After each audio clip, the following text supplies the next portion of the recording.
Hello, hello, hello. How goes it? Welcome to Order of Mamoru, a limited series of sessions spanning across 6 sessions in total. This is the 5th. So we are getting... Oh, bear with me. Got double music load.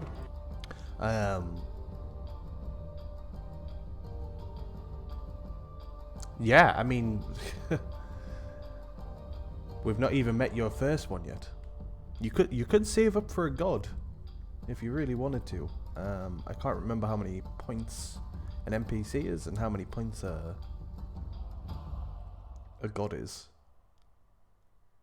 A god is 50,000.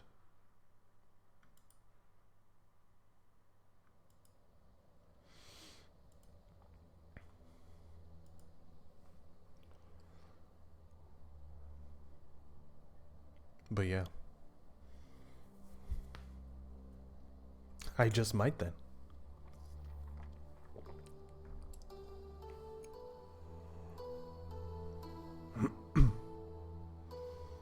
It'll be cool if you do. I want to see what people create. I mean, Marvelous Bacon, who's in here sometimes. One of my players on the Ruins of Almiri game. He wants to make a god of fortune.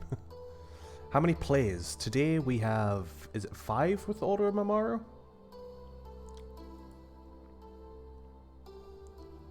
Yeah, 5.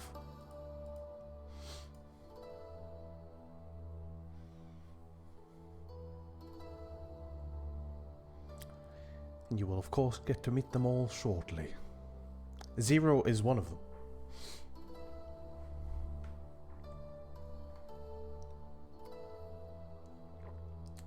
I do have a bit of a scratchy voice, so hopefully that doesn't affect me too much. Bear with me 1 second.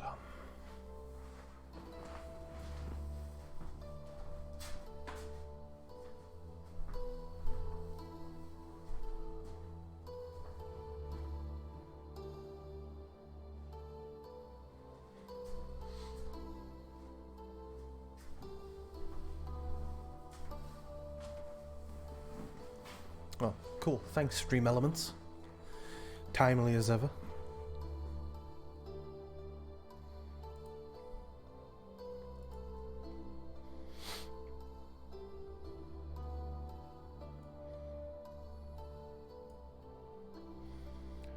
Warming up your voice now.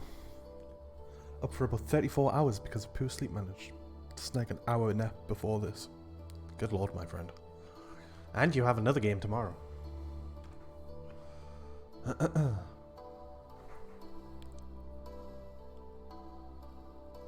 So, obviously easier said than done. But try and get some sleep.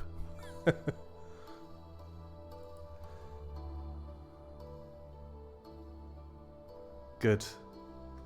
Yeah, get your full rest in.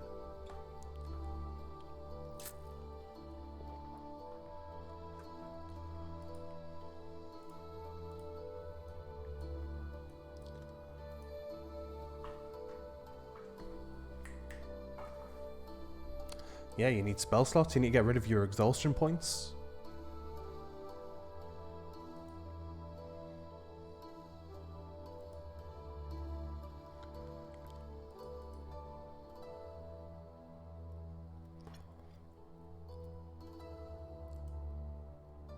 Gotta look after yourself, man. Plus, I mean, Tarek might die tomorrow. You want to be, like, awake and conscious for that, don't you? Don't you? Do you not?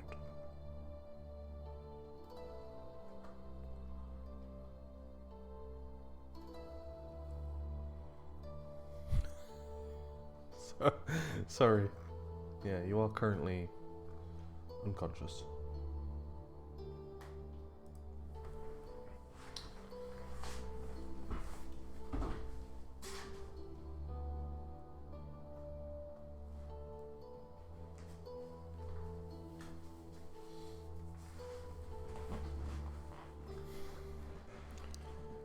Tarek be getting more sleep than you, yeah. Sounds about right.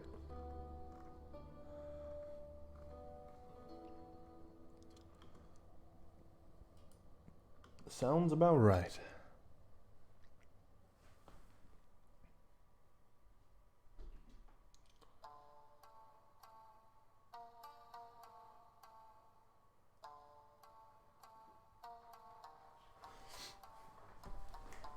My cat is driving me crazy this morning.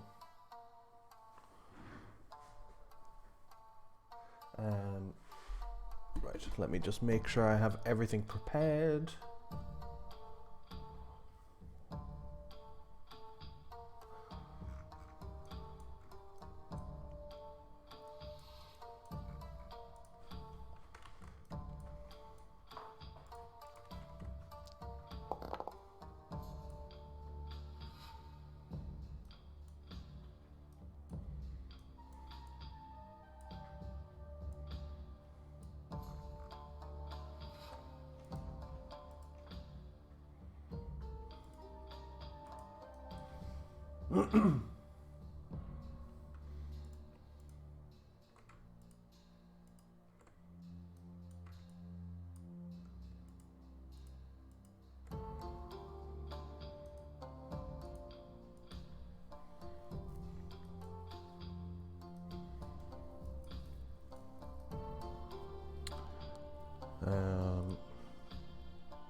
Alrighty. What time is it? 5 to? 4 minutes?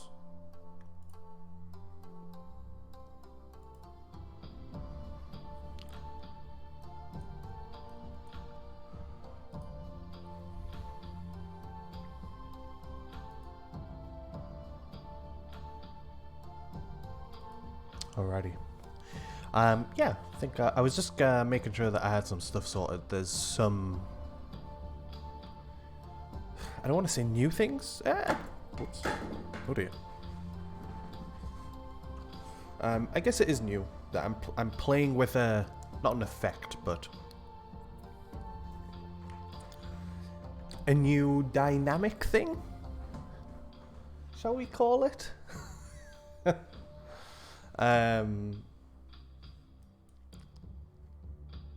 So yeah, hopefully that goes without problems.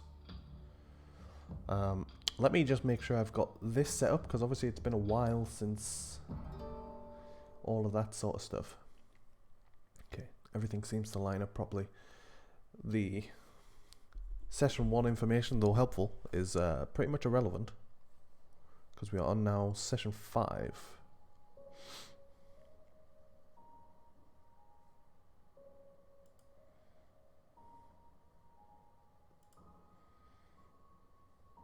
But everything else looks okay. I mean, some of the information probably is incorrect, but it is what it is. You get the idea. They're pretty strong.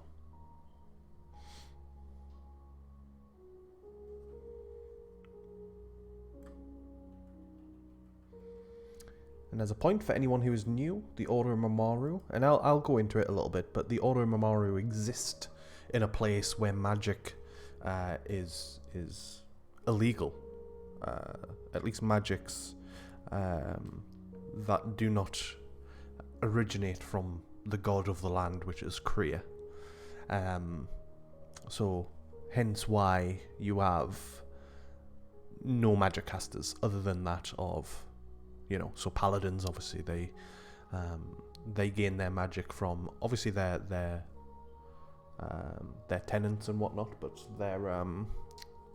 they believe that Kriya has a hand in that sort of push forward, along with sort of rangers as well. Rangers, they are seen of getting the magic from the land. The land was created by Kriya, from their point of view, so they get away with it from that aspect. And this is the city of Nara.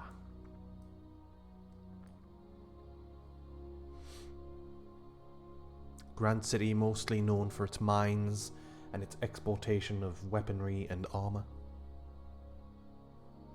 But with that said, it is 8. Let me dive into the Discord. Yes. We make sure to stop by our boat and make sure that I don't rot. Oh yeah, you gotta make sure that. Otherwise, French fry.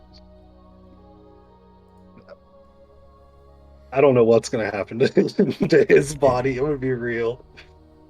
We're just carrying it around now for, just in case. Yeah, for insurance purposes. You never know when you're gonna need it. Indeed. There's absolutely no way that you're talking about Bartram, are you? Absolutely not. Poor guy. I'm really glad I got to play as him the other day. I think I did a really good job. Yeah, you did. Always do. It's almost like you're... Almost like he's just me, but with a really annoying voices. Yeah. It's so natural when I slip into being me. That's great. I love him.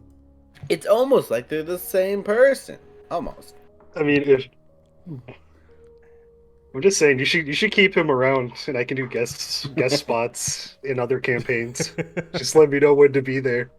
We gotta do this for Ori next time he dies. Just have his spirit be reachable by like a fucking telephone. I'm like a spiritual what is it? Like a helpline? Like people just call me to ask questions. I'm just like, I don't know. How did you guys convince Kuma not to eat your body? That's what I'm wondering. Bartram's his best friend. I made sure to Yeah. They say in prison to go up to the toughest guy and punch him. Well, he couldn't do that, so he just made friends with him. Yeah, Kuma's... One way to solve the problem. Kuma doesn't eat his friends? No, not unless he gets Seems permission. like a waste. Yeah. Okay. He requires permission to Permission to eat friends. Yeah. He also still carries a feather of Bartram around. Yeah. It's even on his character art that he got done. What a champ. Yeah, That's legend. actually that's cute, honestly. I didn't think Bartram was going to be such a hit when I made him, but everybody loves him. I don't know if you noticed, but when he used the jump, like when he casted jump, he utilized Bartram's feather as almost like a spell component. Yeah, I've noticed that like he uses it as a spell component. Yeah, I really And, like that. I'm happy inside, but Andrus doesn't. He doesn't know what's going on. Yeah. So I have to keep it real. Yeah. Just scratching over there. Alrighty. I'm going to do a quick recap of all the sessions as best as I can. Nothing too sort of formal in terms of the recap. I'm just going to go through certain events that have led to where we'll be picking up today. Obviously, I'll leave a little bit of time afterwards if anyone has any questions, or if I've neglected to mention anything, people can step in and mention anything of importance. So the first session started with a family's demons. We were introduced to you as a party, as recruits, attempting to climb the ranks of the eventual Mamoru. Mamoru being an order who are tasked with protecting a sword, protecting a city, protecting its people, and protecting its history and culture. And through certain cultural rules, I guess. I neglect to find a better word. Because the daimyo has changed hands, then so does the Mamoru, and so the long process of finding people that are that fit that mold of protecting all of the above begins, and the old Mamoru begin to train new recruits who will eventually be whittled down to one group, which eventually became yourselves. But the first session, as recruits, you were sent out. Obviously, you had your training, you had lessons, teachings on different demons and fiends and whatnot. But on your first mission, you were sent to a Lake Sume, a lake to the northeast of Nara, to investigate an old friend of the daimyo, Akuma Kiyomi, and understand his current situation. He had not showed up. He usually quite regularly shows up to the city doing some shopping and picking up supplies, as he does sort of live out in the sticks and does require sort of refreshment of supplies every sort of week. But with that said, you headed to the cottage and you located what had occurred. The house itself, the cottage, was under the assault of spined devils and these sort of awful creatures, including imps. And eventually you fought through them, taking them all out, and finally rescuing the father, Akuma Kiyomi, and his son, Yashin Kiyomi. You investigated the house, found signs of demonic presence in that a gateway had been opened upstairs through ritual. And it seemed like this ritual may have been conducted by the daughter, who had previously purchased a book, basically a how-to book on how to open demonic gates to another realm and bring horror to your household. And yeah, you were able to find a little bit of information out from Yashin, the son, regarding where she got the book from and whom she got the book from. You eventually returned back to the monastery, reported back to the daimyo, and that is where session 1 came to an end. More or less. That brings us on to session 2, Cursed Lands. It had been approximately 6 months or so since the previous session. You had conducted further training, some history lessons, lessons on the katana itself that you protect, the katana of Tsuyo-Sa, and the lessons on the dragons it had slain. The importance that the katana holds. It's more of a representation of the city's culture and history now, rather than a physical item of use per se. And yeah, again, lessons on fiendish demons and devils, and you had learnt that the plains to the north, between Nara and Lake Sume, had become blackened and necrotic. Word of a wandering blighter, as you came back actually, I believe, and questioned about the market and stuff to find out information regarding this individual who sold the book to the daughter of Akume. Venturing northward, you did eventually find the blighter, and her blighted animals, birds, wolves, bears. The land itself was plagued and blackened and necrotic, but so were the animals that call it their home. These necrotic creatures sort of making an enemy out of you, and a battle ensued as you fought against the Blighter, a frustrating combat that was difficult to sort of nail her down to a certain degree. But eventually she attempted to escape. You ran after her, followed her, and it led you to this sort of, the eventual defeat of the Blighter, but also this sort of this dark and closed petal of sort of plague and necrotic energy imbued within it, and inside of it was a rigid horn. It looked broken off from something. It did not look like it was sort of carved or ornamental of any kind. It looked like it had been snapped from something.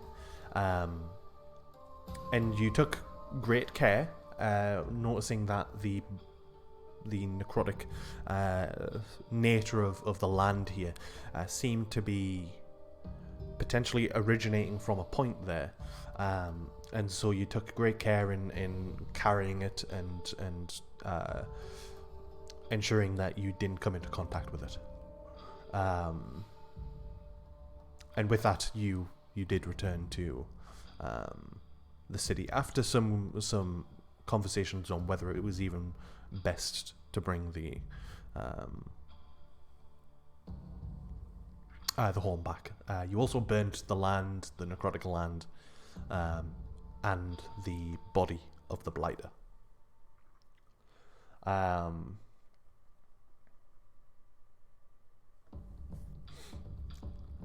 Brings us on to session 3, A Sundered Soul. You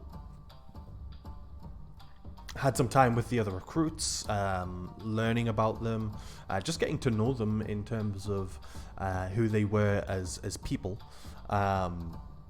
until eventually, after some conversations, some awkward interactions between Kiyoshi and Darshana, and some more humbling and more lovely experiences between Leovanda and oh no, I forgot her name. Ite. There you go, Ite. I did not. Don't know how, but I didn't. You heard further reports of Ikume and his 14-year-old, well, I guess at this point a little bit older, his young son. Once again, apparently his son had passed, and this is where a bit of a onslaught of things occurred, as the monastery itself was almost under attack, as people running through the forests here, approaching, tried to make a deal of killing Akume, who was seemingly either running away from them or was in some way unknowingly intercepted by this group of individuals. A group of individuals who were naturally attacking you and trying to kill Akume, but also reluctant in their actions, as Ziggy found out, as he sort of faced one-to-one with one of the assailants. You did get a sense of, as I say, reluctancy and almost as if this wasn't their want or desire. But eventually, as I say, you deal with the assault. Akume, running towards the monastery, was sort of taken down to the ground and eventually rushed off to the hospital. I believe it was at this point that you... did you put the horn down or something on the ground to test whether it would spread? I can't remember if it was the horn or something else. No, the remains of the blighted people were on the ground, and we just kind of marked them off where they were. Yeah, test. So you could figure out whether it was spreading from them. Yeah, so that nobody steps in it. Yeah. And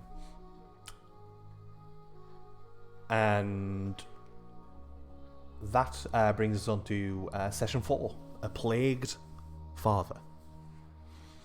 The father, since the attack, has fallen ill and weak, becoming necrotic and plagued himself. He finds his time in the hospital, being taken care of by clerics of Kriya. The clerics require diamonds, which something has been put in place to ensure that they would be gathered and garnered. But they also required the blood of a celestial. And a specific celestial that was known to them was within the forest of Shidu, and it was a horse-like creature known as a tenchi, which was basically a unicorn for the appearance, a very incredibly large, hulking unicorn. And you ventured to this forest of Shidu to acquire said celestial blood. In your venture, you searched the forest. You were able to track down the signs and the tracks of the enlarged horse tracks, and eventually it led you, although the forest misty and foggy and difficult to see through, it did lead you to the unfortunate dead body of the, depends on how you look at it, the dead body of the tenchi. I guess the unfortunate thing being is that an oni stood or crouched above it, as it feasted on your prey. The Tamashi Oni that you had learned about previously, and these offer a particular threat in that they are soul Onis. They specifically feed on the souls of others, and basically upon feasting on them, embrace the souls as one of its own. But with that said, as I say, you combated the Oni. You fought really well against it as it attempted to scare you off from its track and from its mission, shall we call it? And eventually, it did retreat. It escaped, providing you and allowing you to get the blood that you require. Perhaps not as much as you would have liked, given the current situation of the Oni having stole some. But you were able to get a lot of the blood, and most of the vials, if not all of them anyways, filled up and returned back to the city. Upon which, returning back to the city, you did encounter the other recruits, and at this point, I failed to mention that you had been promoted, shall we say, from recruit to Mamoru. But the other recruits, the old recruits, found themselves in your stead, protecting the monastery. And through, once again, awkward interactions between Kiyoshi and Dashana, Kiyoshi decided that the best course of action was to just envelop the room in darkness. Nearly forgot. Forgot the vision. You had the vision. You had the dream where everyone other than... Was it Balshor didn't get it? And... Me and Z, I don't think, are the only ones who didn't get it. I was going to say, I'm pretty sure me and Balshor were the only ones who didn't dream. Yeah, I was going to say, I think Ziggy got it. Darshana didn't. Balshor didn't, yeah. So Ziggy, Leovander... Ziggy, Darshana, and Reist all found themselves in this vision, where they encountered the Oni. The Oni that warned against sort of trying to stop him from achieving what he was trying to achieve, but also showed you and sort of flexed some of his abilities of embodying those that could be closest to you.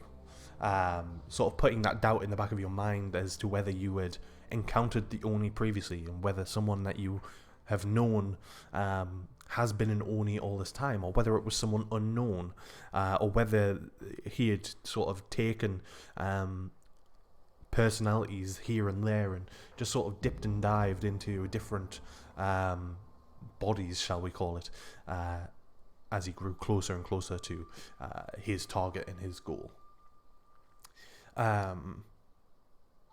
And with that, as I say, you awoke, obviously shared your issues with the rest of the group, the two that hadn't experienced it. And this is, as I say, you get back to the monastery. All that awkward encounter happens with Kiyoshi, and understandably, from a certain point of view, it obviously puts certain backs up as the room has now been enveloped in darkness. Reist being quick to act as he, through the darkness, attacks towards Kiyoshi, and a bit of a. I mean, it was a quick attack. Kiyoshi didn't retaliate at all. He dropped his darkness, and basically just ran off, holding his wounded ego, and two, his genuinely wounded body towards the city as he left. Again, a bit of a conversation occurs, whether it was the correct decision, whether it was the correct action, but nevertheless, you report back to the daimyo. Explain to the daimyo the situation in terms of the Oni and what the Oni was capable of, and what you as Mamoru and what he as the daimyo should be made aware of in terms of the ability to change its form freely and act perfectly like the individual they embody. Through all of this, there was concern for Darshana specifically, that a small child that she had some history with may have been the Oni, or had some interaction with the Oni, or some connection with the Oni in some way, shape or form. And as your conversation and your update to the daimyo is conducted, the bells begin to ring in Nara, revealing that trouble is nigh. As you all exited the estate at the palace, coming out front between the gates of the estate is indeed the small form of Sushi. I believe the exact course of events was that Ziggy headed the approach, which caused Sushi in fear to fall back and fall basically on his arse as he tries to retreat. And Ziggy, as you were approaching, I believe you used your divine sense. I did indeed. Before we dive into that point right there, does anyone have any points they want to make in terms of anything that I may have forgot, or any questions they want to ask?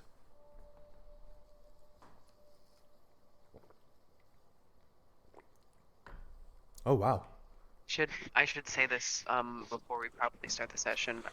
My partner is quite sick right now, so I might take a minute sometimes I might just completely disappear for a moment or two. To take care of her really quickly. So, yeah, I just want to put that out there. So, yeah. No problem.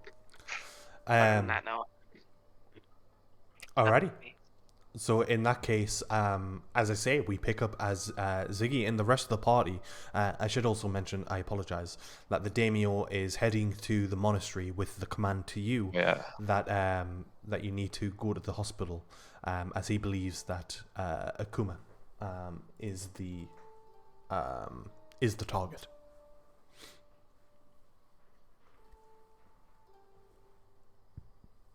And again, another point, as you look through the gate, you don't have an exact straight line on the hospital, but it's as close to a straight line as you can get. It is on that main road, the hospital, and you do see it sort of on flame, on flame, on flame, on fire. Right. Very frustrating, Daimyo. Which Yeah. building is it? It is this building here. Okay, cool. All right. I thought it was farther down. Yeah. I thought it was like more down this way. Nope. This is right here then. That's alright. That's nice. It's a nice short stroll towards the fiery building. Indeed. But yeah, as I say, you've got Tsuji between you and it, who is currently, as I say, falling onto his arse as Ziggy approaches. I believe you would even drawn your blade, which I think was I did. the action. Yeah, which I think was the action that specifically scared this small young child.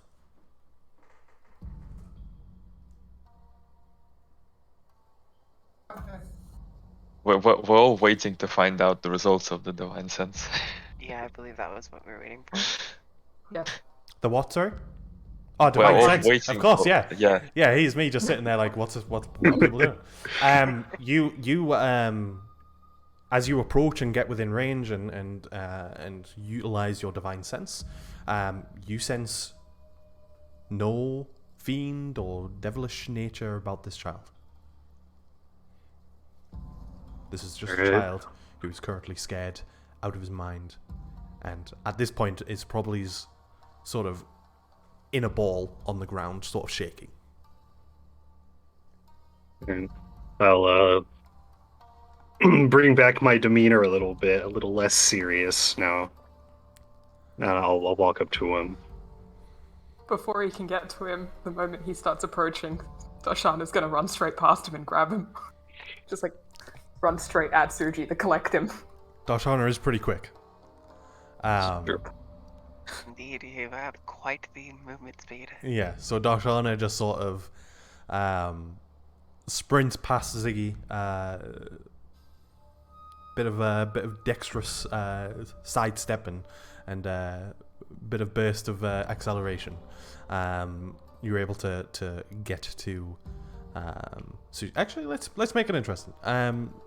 Roll initiative checks, both of you. Let's not just assume. Maybe Ziggy's quick off the mark, you know? Ziggy, after all, is called Ziggy for a reason. This is true. Bowser is going to follow behind them, casually walking up. Rice also kind of follows, but Rice is gonna go past them and like look out the gate and see if there's anyone else approaching. Okay. Levanda would kind of keep up the back as a rear eyeballs. Coolio. Rice, roll perception. Leovanda, you can too if you're just sort of holding at the back and sort of keeping an eye out. Darshana, you just about get past Ziggy. Ziggy is fast. He's a big guy and he's a heavy guy, but he is fast as he sort of has this natural speed to his step and is going towards Tsuji. You are able to sidestep and get in there and sweep Tsuji up if you so wish to do so. Yes. Yep, you sweep him up. He sort of, you can see that he's crying. You can feel him shaking as you scoop him up. And he looks at you for just a split second, but then just buries his face into your sort of wherever you're holding him. So if he's near your shoulder or Just, like, chest or got him whatever, right up against it. Yep. he's just burying It's like his fully face. protecting the child. Yeah, Oh, and I have advantage on my perception checks. of course. I'm not running. I get to roll again. Yeah. Hey. Nice. You and me cracked perception. Rogues, all man. your cracked- Rogues. Indeed. Yeah, so Levander, as you look out, it's difficult there's quite an overwhelming sight. You've obviously got this sort of initial sight of Ziggy approaching a child and Darshana scooping the child up and comforting that child. but then you also have the burning fire behind them, causing this silhouette of them, and it can just be it's difficult to focus on much else. Yeah, there's a lot going on. Yeah, and Rice, as you slip past them and just sort of standing either at the gate or a little bit beyond the gate, wherever you want to be, you look out, and the thing that strikes you that hits you more so than anything is that you see creatures flying, multiple creatures, and they all seem to be at least heading in the direction of the hospital. I'll call out to the rest. There's flying demons heading towards the hospital. We should make haste. Read. Mm. Move now. Yeah, I'll walk past Darshana, just continuing my pace towards the hospital. Mhm. Get him out of here. Leivana quickly starts just falling right behind. All right. Falling in step right behind them. Yeah. I just want to make sure as well, because I noticed when I was setting up people's tokens earlier that some people's tokens were low health, and it might just be Foundry, as long as your D&D Beyond stuff is up to date. But I think you should be pretty healthy. We all had a full rest. Yeah. Yeah. I don't think Did we? anyone's. Yeah. Well, I Some thought we brought abilities back- were used, but like a couple of divine senses got used, but that's all we Yeah, used. so the divine senses, I believe, if I remember, Balshor, you used two. Ziggy used one. But other than that, you should be healthy. You traveled from Shidu, which is days travel. So there would have been time for your long rests, and you didn't have any sort of rumbles. Interactions along the way. Yeah, it was For just some the reason, it was just a situation with Kiyoshi, and none of you got attacked through that. yeah, for some reason I had in my mind that we only traveled like a day's out of town and then came back. Yeah, but we, I haven't rested yet. we slept, and that's when we got the nightmare. Yeah. Right. Okay. Yeah, because we were north of Nara, up in the woods over by the looking for that Celestial. unicorn deer thing. Celestial, yeah. Yeah. Okay. So just wanted to clarify, but as you're sort of running down the central road towards the hospital, there are sort of and Rice, you see them, and there's these imps that are sort of flying, and they almost change direction as they see your group, and they just begin to sort of almost free fall towards you. Or any of you wanting to do anything as it's free falling towards you? To clarify, Darshana hasn't followed them. Okay. Don't with the I'll- head. I'll aim and shoot one, I guess. Okay, I'm not even going to get you to roll. At this point, these imps are pretty light work. As you aim up, you just loose the crossbow, and straight away, perfect shot through the neck. Falls limp as it just continues its dive to the ground, and splatters on the ground behind you. As the party is running up, Darshana, are you wanting to do anything or say anything? Just as they're running past, she's just gonna be like, Sushi, what are you doing here? What are you doing here? How did you get here? Someone came to me. He was scary. He said that I should come see you. That would be the last time I saw you. Where? Who? Have you seen them before? Were they the same person as before? How did No. you find- I hadn't seen them What do you before. mean scary? Huh? What do you mean scary? He had horn. Just one. It was large.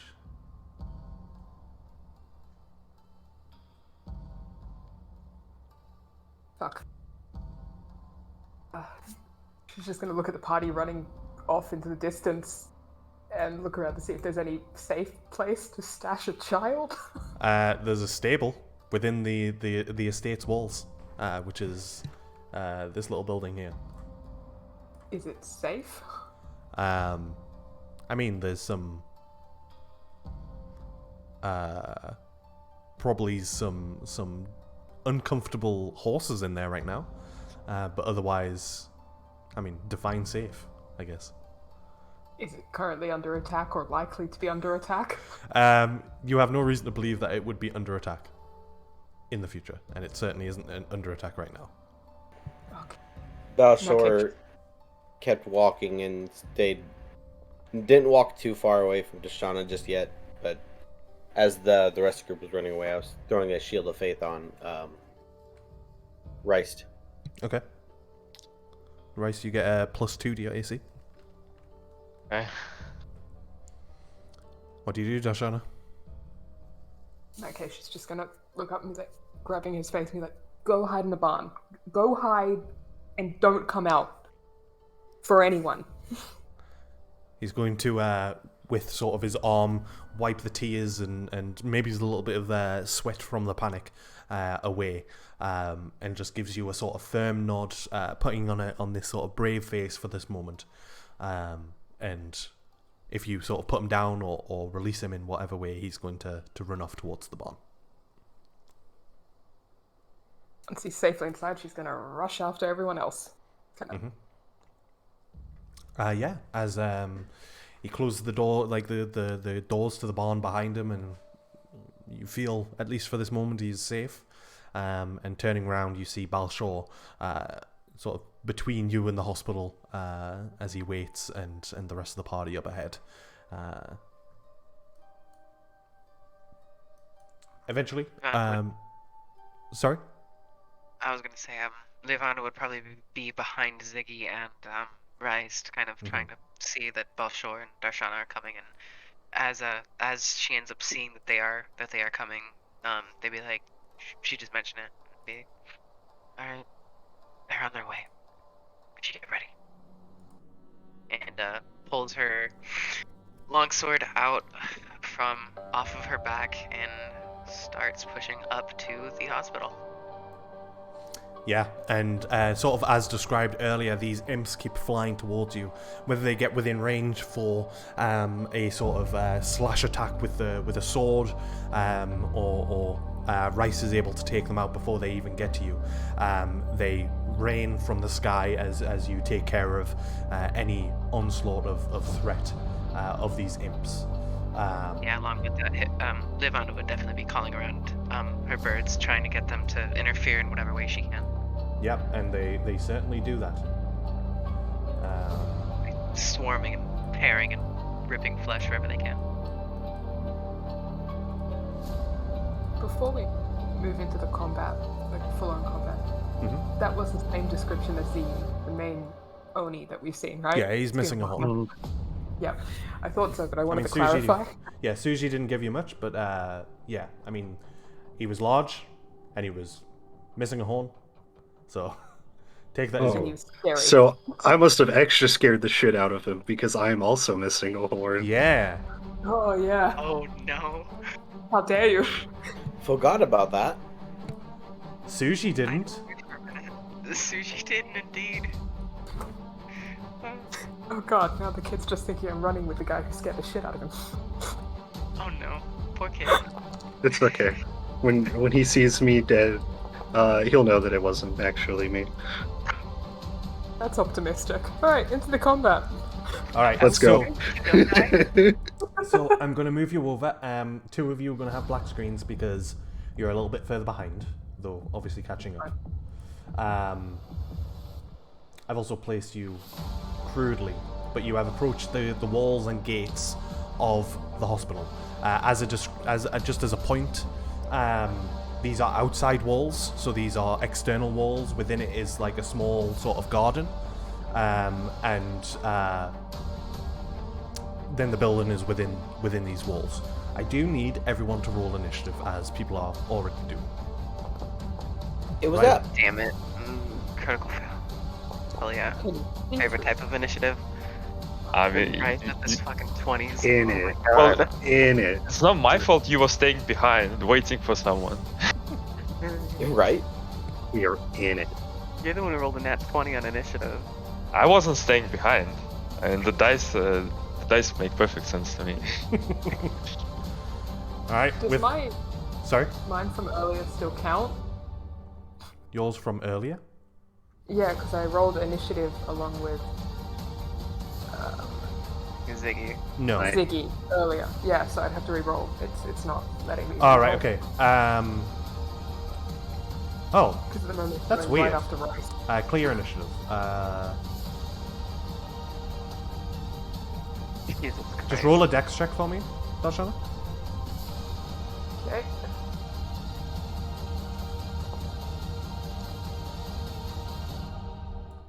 Okay, what's the total? 21. 21. That's still going after Rise. Yeah. I have +10 to initiative. It's not. I don't took think a feat anybody's to gonna be going my before initiative. him, I'm unless he rolls a so. I'm not sure. Everyone can take the feat. I'm not sure if it's updating on your guys then, but currently Darshana has a 15 for initiative. Either yeah, way, I'm but- going second. But let's Yeah, let's sure. remember 21 just in case. Yeah. Okay, so Reist, it is your turn. You do hear movement on the other side. You are perceptive. You Yep. do hear movement. It sounds like heavy footfall on dirt and stone. What do you wish to do? How tall is the fence? The wall and the gate maybe comes up to 10 or so feet. And I can feel that I have been blessed by some defensive thing. Indeed. 10 feet. I can probably get on top of that pretty easily. I would say definitely at just the party's level of skill at this point. 10-foot wall wouldn't get in the way of you. I have +13 to my acrobatics as well. So. Yeah, there's that. All right, I want to get on top of the wall. Okay. Kind of peek over at first, and can I peek over first? You can. I didn't have the height set up for the walls, but what I will do is I'll just open the door and move you here. All right. Right. Are you wanting to be stealthy as you do this? Yeah, initially. Okay, roll a stealth check. All right. I'm not necessarily going to take this as your action per se, because I imagine you would have been, if you were going to be stealthy, you probably would have been stealthy approaching the building, the wall. So before I got you to roll initiative per se. So 22, as you peek over, you see these awful nightmarish creatures. They are, well, as you can see, sort of this sort of blue leathery skin with these wings that attach to their arms. They have this sort of oval and completely circular mouth that comes out almost like this funnel.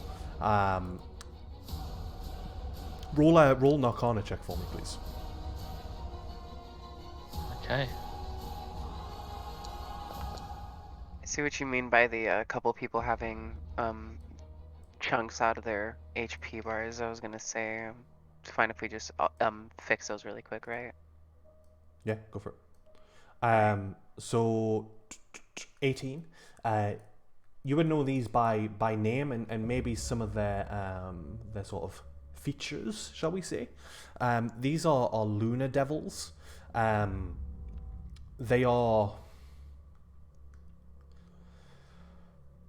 They can be incredibly difficult to nail down, as they are capable of teleporting within sort of moonlight.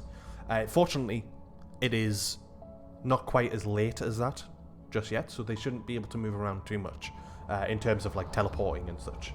But if they are within moonlight, then they become incredibly and much further scary than they are in just daylight, including becoming incorporeal to a certain degree, and whatnot. But in its current state, it is physical in its form.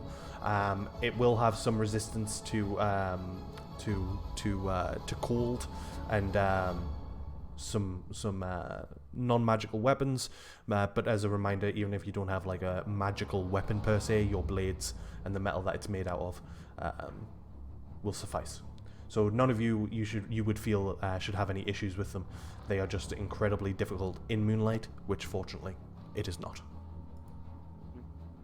So, would they also not have resistance to my bolts because I don't have the improved crossbow? Or no? not? So the bolts themselves, which I imagine you get from Nara, it would all be made out of this metal from Nara, and so you would be totally fine.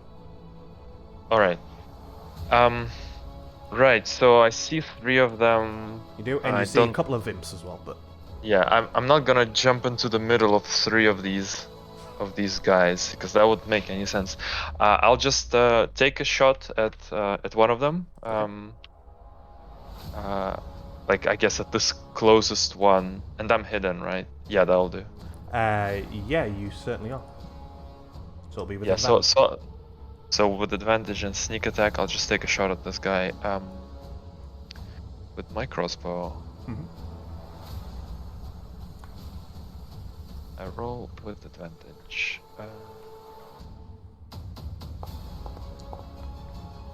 And 21 hits. What's my sneak attack at this level? 5? Yes. 5, 5? Oh. Oh, sorry. I think it should be 5. Yeah, you should 10. have, and you should get 1 more than usual because of your. Oh no, you didn't. But I activate haven't it, applied it. Yeah. Yeah. So. And that's 2 more according to what 2 you more. said. Yeah. It's been a while. I didn't apply it. Yeah. So, just 27 damage, and I hop back down. I'll. Well, that's all I do for a whole turn, right?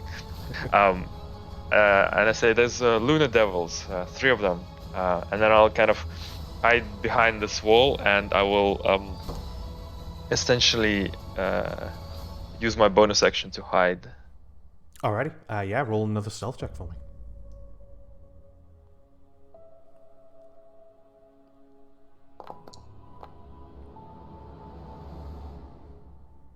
Not as good as last time as you are. I mean, you are, to be fair, shouting out, but nevertheless, you are behind the wall, in cover. The gate is not open. But with that said, Darjana, it is your turn. How much movement do you have? 60 walking speed. 60? Oh my lord. 60 walking speed. Okay, I'm going to say that you can... Monks, yo. You can catch up just behind Ziggy with your movement. Alright, so does that use up all my movement for this turn? That's 60 foot, yeah. Yep, okay. Alrighty. Alshar's gonna be so far behind. It's just gonna take forever to get here. Yeah, We'll finish the time by the time he gets here. You're like, He hey, was that's up for halfway. me! So... Link up behind when we're all done. I'm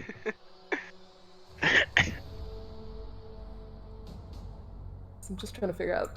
So obviously the door's not actually open, so she can't see anything. Nope. Right. Yeah.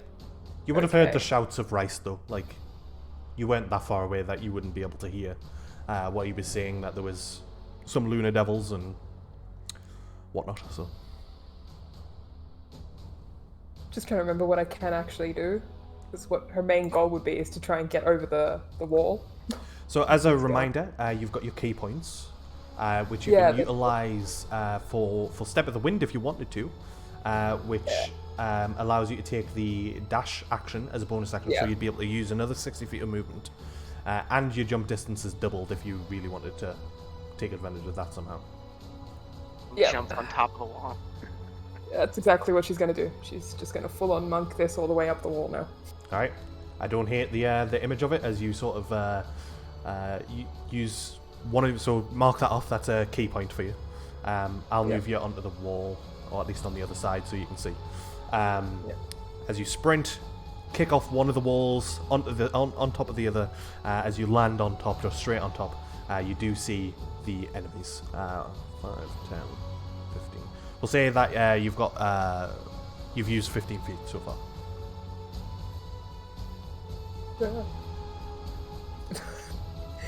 No, I can't move the map. God, it's been too long since I had to do these. Oh, there we go. It's okay, I was just grabbing the wrong part of the map. Alrighty, so I've used 15 and it's just 60. You take a break and you forget where everything is and what you can do with any of your characters. You're a monk, you punch things. Yeah, I'm trying to figure I out know if she it's can even get close enough good. and punch them now. Yeah, she's got a bonus, but I've already taken a bonus action. Someone help. You can get close enough. You would need to jump down onto the other side, and then it would be just action punch punch. Okay. Yep. In that case. Yeah, that's what she's gonna do. And, All right. actually, I don't can't you remember have the don't you have character the what's that feat where Mobile feet? maybe, or is it the one Yes. where you can attack someone and then run away because they won't Yes. attack you back? Yes. Yeah, you can just do that and open the door. I don't know. Feeling as if I've suddenly been inspired by a voice off in the distance, or perhaps someone shouting past the gate in my fury that I ran straight past. I'm gonna do exactly that. I'm gonna run up, punch this guy Okay. repeatedly in the face, Uh, and then run back and open the door if I can. you don't need to get that close, but yeah. Brilliant idea that was. So yeah, roll your attacks, dash on it. Yes. Ah. Oof. Feeling the rustiness. There you go. Oof. A 27 definitely hits for. Is it two-handed? Yeah, she's usually using it two-handed, Yeah. unless they say otherwise. I remember that part. Yeah. So you just whack it across the head, through across its elongated head, and as it stays, you do get the moment to take a step back without any threat of being attacked yourself. And she's gonna fiddle with the door. All right, easily enough. You can open it if you wish. Door is not within my reach. I'll get it. Thank you. Move back to where it was. There you go. Alrighty. Is that your turn, Darshan? Yes. Might be worth reading through your things before you I am doing that right now. I was doing that before my turn, and I will continue doing that. Alright, it is the Lunar Devil's turn. Or at least one of them.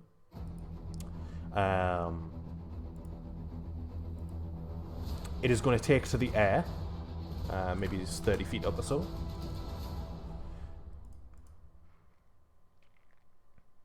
And is going to... this is really awkward. It is... You guys can see it over here. I was gonna say we could probably see it since it is 30 feet, so Yeah. 20 above the wall.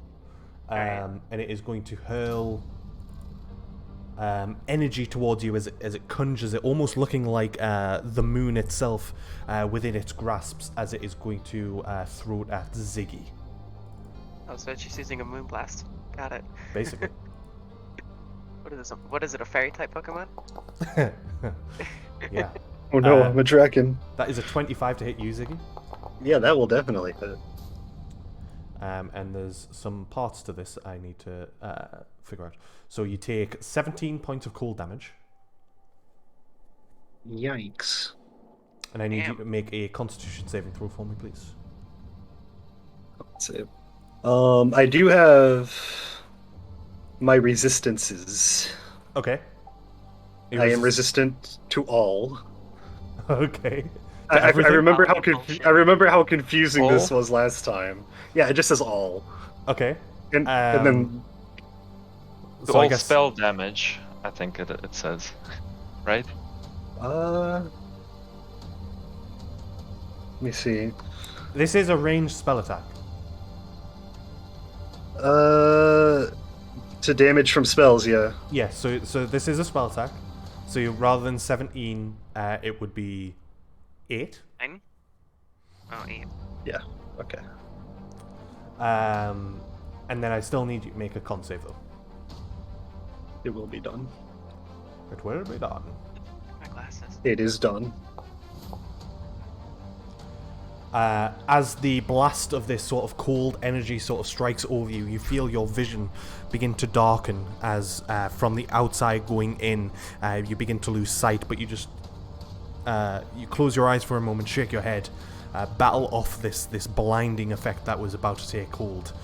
You are not blinded, but the possibility was there. It is then going to hurl a second one. its second one towards Leovander. That is a much worse roll. That is a 10 to hit, which I imagine No, misses. it does not hit. Yes, that misses. The cold splash of it just lands on the ground, freezing the ground for a moment as it eventually defrosts and melts away. That is its turn. This Lunar Devil is going to step up towards Darshana and go in for, first of all, a bite attack towards you, Darshana. Okay. That is, again, terrible. That's an 11 to hit. No. It is then going to, as it bites down with its sort of elongated neck and head, you're able to dodge out the way. It then comes in with a claw attack towards you. Okay, I've rolled 3 3s in a row. But again, another 11 to miss, and then for its third and final attack, it's going to spin and turn as it attacks you with its tail. Okay, that's a 26 to hit, We'll hit. and that is, oof, max damage. That is 13 points of bludgeoning damage with the tail.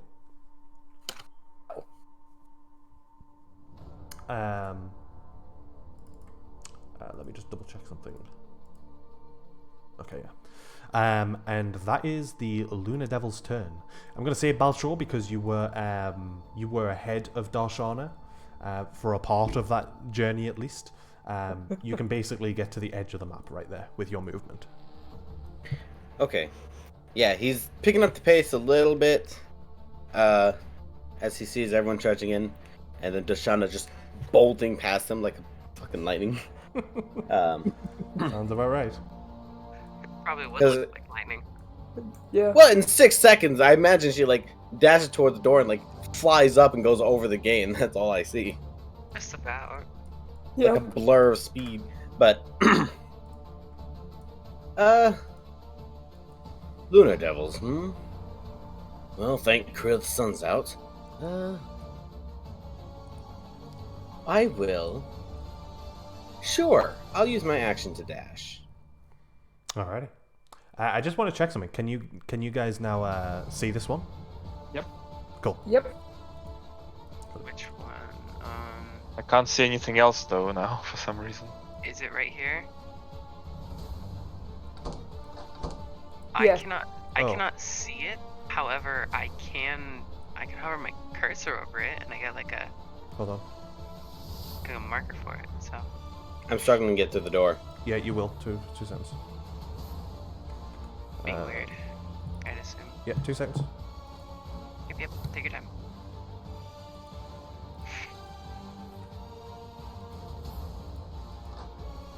Fixed. I can make it right here next to Darshana. Hey, Doors are good open. to see you again. I can see those two, but I can't see Bloody guy. It's whatever. I know where he's at. I swing my arm around Darshana's side, throwing this little ball of light from my hand as it extends into a sword and stabs into the creature with my spiritual weapon. Nice. Where exactly do you want to place it? Right here. Boosh. Alright, roll your damage. Or roll your attack, I should say.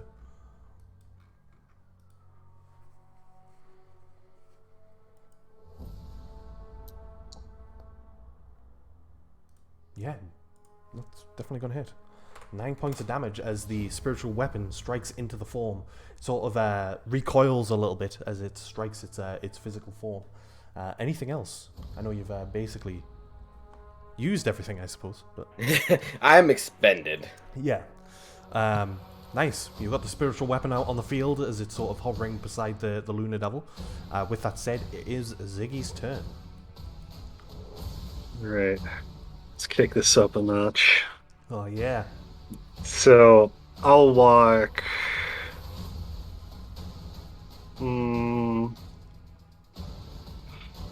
Yeah, I'll walk my full 30 feet, and when I'm walking past Darshana, I'll just kind of I'm sorry for scaring the little one.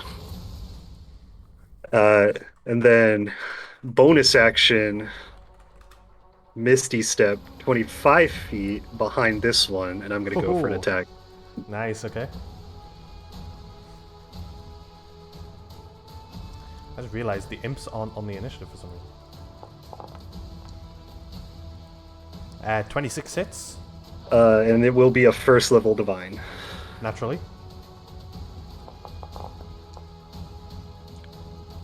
So 13 Huh. plus. Oh, we're so in it right now. Probably want another D8 because it's a fiend. Yep. Oh yeah, you are correct. Yup, yup, yup. I have done everything I could possibly want. So that is 25, 32. 32 points of damage. You also have a second attack. You are extremely correct about this. Wow, Ziggy's Oh, got no. power within him he didn't even remember he had. Yeah. I remembered I had it on my other character, but I was like, do I have it on? I have to read a fucking novel with all the stuff that I have. I just kind of glazed over it. Yeah. I wonder if you even picked spells, or if you just like smite, baby. smite. Oh no. Oh, Oh yes. So as a reminder, because it's been a while, you can choose to put another divine smite into that if you wanted to, and it would double that dice as It's well. doubled. I also have slasher critical hit. Oh god. Okay. Yeah, baby. Well, let's do it one at a time. So roll your greatsword damage first. So just And click on I roll will damage. be putting another first level. I assume so. Yes. So yeah, roll your damage. So that is Aw, not as good. not as great, but that's 13 points of damage for that. And then, do you want to do your what was it? Your critical. 6d8 for the first one, right? Critical hit just makes it have disadvantage in all attack rolls. Oh, okay. That Yeah. wasn't what I thought it was, but okay.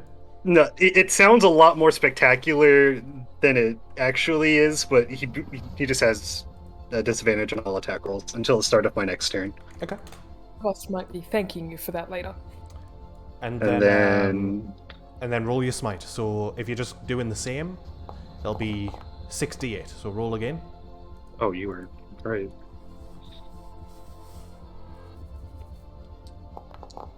So I have thoroughly Another fucked this 30 thing up. points of damage. It is on death's door. It is still alive, but barely. As you cut into it once, it falls down a little bit, picks itself up, and turns to you, and sort of screeches towards you as its mouth widens, almost large enough to envelop you completely.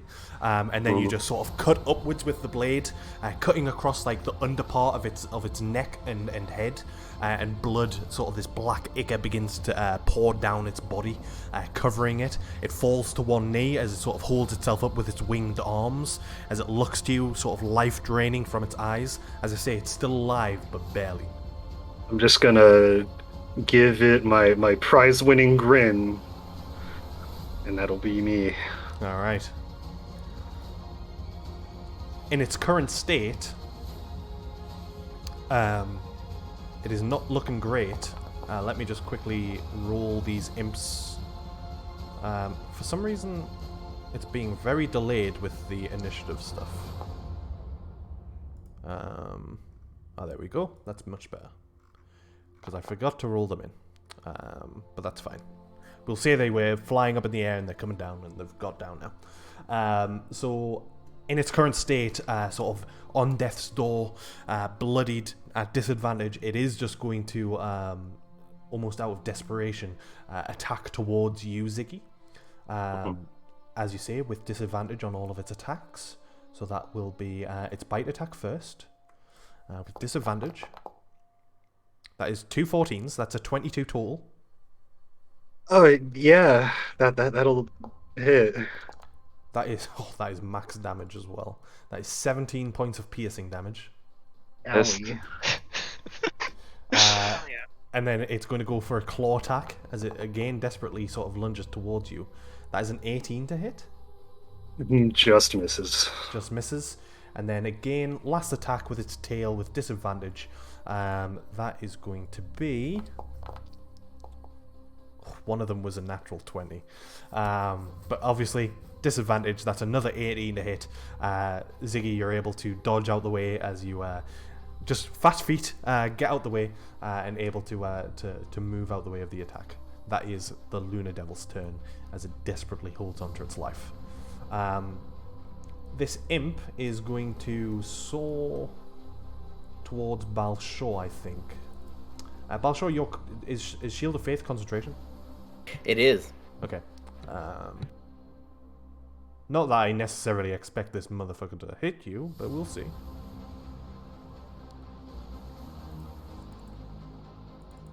Alright, so it's going to come in with a sting attack.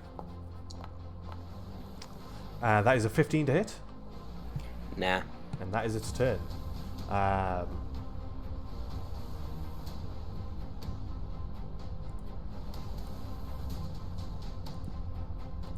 It's going to turn visible. Son of a bitch.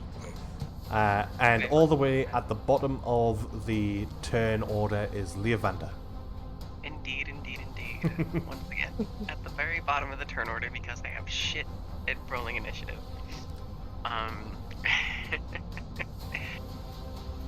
So gonna go ahead and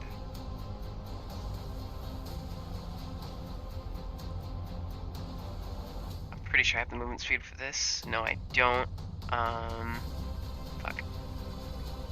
So I can't step in front of them right here because it's 35 feet. Mm-hmm. If you were to step here, that is still within 5 feet of the creature. Is it? What is it? Yeah. Okay, I guess it counts then. Alrighty, sick. Dropping a hunter's mark on the guy for once. Hey, there you go. You may have been out for months, but you remember your hunter's mark. I like it. I do indeed, and I am going to, she's already got her sword out, so might as well take a swing. Yeah, go for it. I can remember where the hell my fucking buttons are.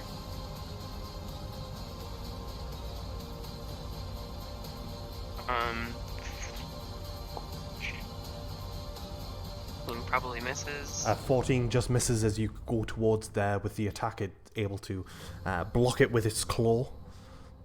Alrighty, and that was a one-handed swing, and second one's coming down 2 hands. That one will hit though. Alrighty, and rolling for damage. Roll a d10.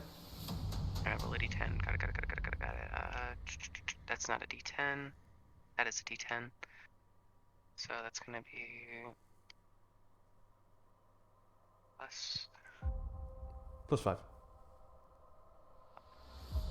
I can do math. Oof. And I'm great at this. As you attack the first with the first swing single-handedly, it's able to dodge, block the attack, and as you bring the blade up, grasping it with 2 hands, coming down on it, cutting through the leather slightly of this sort of blue skin, it cuts into it slightly, but for the most part unscathed. Anything else on your turn? Oh, roll an extra d6. Hunter's mark. Oh, right. Bonk.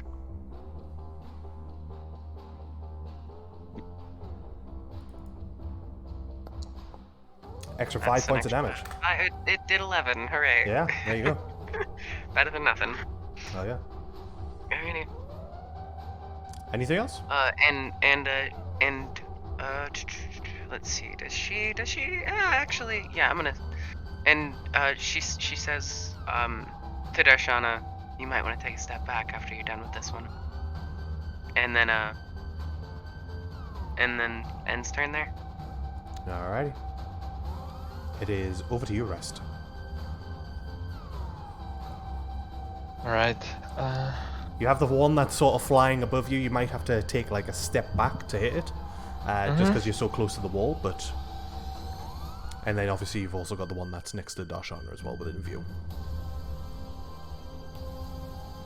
How hurt is the one that's next to the Shana? It's looking bloodied. It's not sort of near death by any means, but it's certainly hurt. Probably can't do 70 damage like Ziggy, so I'm gonna kill it. Let's see. I probably realize I'm very shit hidden, so I will just try to use my insightful fighting to target the one that's flying. Try to make use of that. Okay. Remind me, is it a deception check from it? Or insight? I think it's my insight against their deception. I'm think so just too. looking at it again. Yeah. Yeah. I make insight against deception. All right. Okay, it rolled a 13 deception. I mean, a 1 and a 2, I fail. Okay, well, you're good. All right. So I can attack it without advantage, because I'm assuming I'm not hidden well enough. Yeah, you are not hidden. It notices you as you step out. So let me try to shoot it.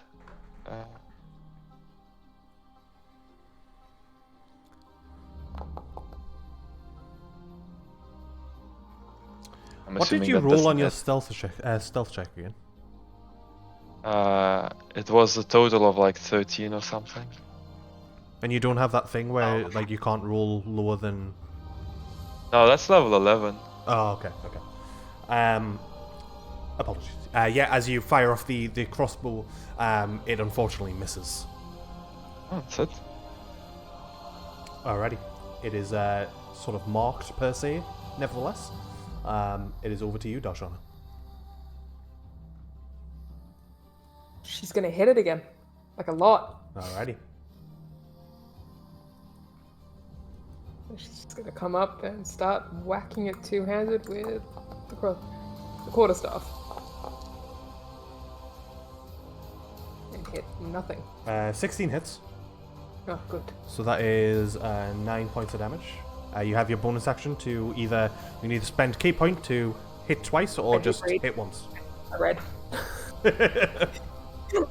I read. Yep, she's gonna use another key point and she's gonna flurry of blows. Okay. 2 more unarmed strikes. Yep.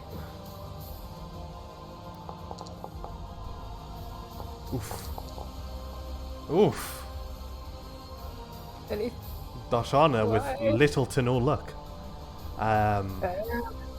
As the first quarter staff attack hits into it, the follow-up attacks is able to just sort of be dodged out the way pretty easily, not landing many of your attacks at all. It's gonna hear a groan in frustration, like, God damn it! Fine.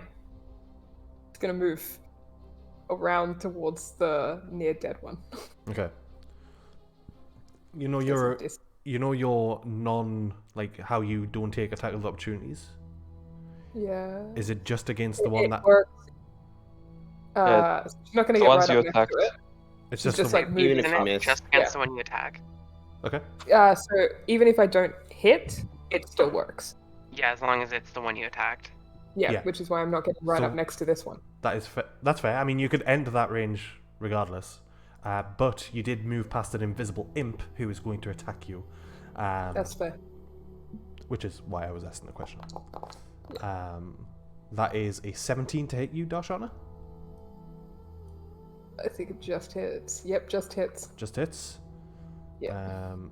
I need you to make a con save for me.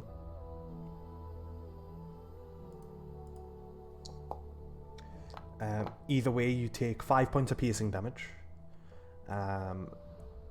You do save on the con save, so though you feel the poison entering your body, you do not take the full brunt, but you do take some. So you take the 5 points of piercing, and then also 5 points of poison. So I take 5 points of poison as well? Yeah, it would have been 10, but you saved. Yep. And that reveals that imp. Alright, this imp is going to soar straight towards Ziggy and go for the attack against Ziggy, which is going to miss with an 11.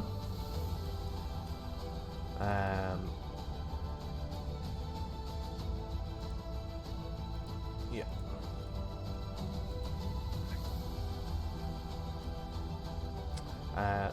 This Lunar Devil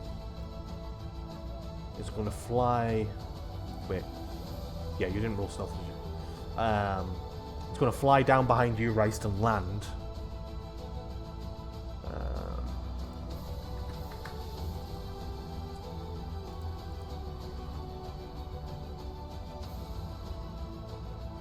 And it is going to attempt to cast a spell. Flies into melee with me and then tries to cast a spell. Sorry? Did you say he flies into melee and then tries to cast a spell? Yes. Well, he's quite silly, isn't he? Well, it depends on the spell, really, doesn't it? Yeah, okay, well, yeah. But I will counter that, yeah. Okay. I will use my attack of opportunity and then my katana. Normal roll. Alright. 18 hits. So with 7d6 I'm...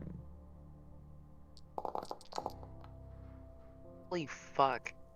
32 points of damage.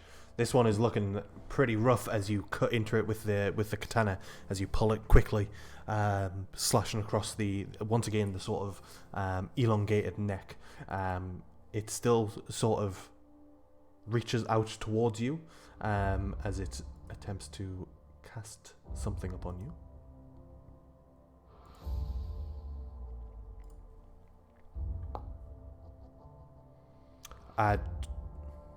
Move out the way. Does a 13 hit? I don't think it does, right? No. No. It comes down and you see this sort of energy envelop its hand as it reaches out towards you.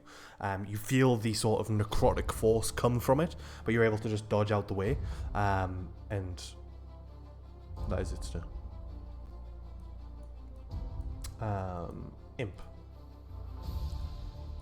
This imp is going to turn invisible.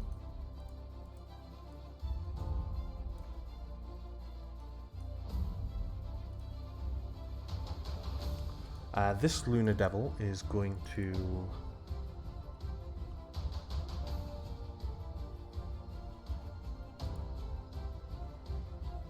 It's going to attack towards Balshor as it comes in with a bite attack. Actually, no, the bite attack doesn't have enough range. The claw attack does, though, so the claw attack's going to come in towards you, Balshor. That is a 25 to hit. Hits. That is 14 points of slashing damage. And then after the claw, as it sort of swipes across you, it is going to turn and swipe towards you with its tail. That is...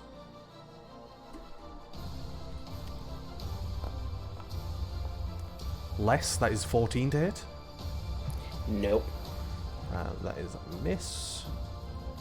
It's like your con save's good too. Yeah. Yep. And then it is going to take steps back. So, Livander, you will get an attack of opportunity against it if you wish. I'm taking that 100%. That's your reaction. And then I will just roll normally. Oh yeah, that's going to hit. Hit, and two-handed again. I need to roll a d10. I spaced that.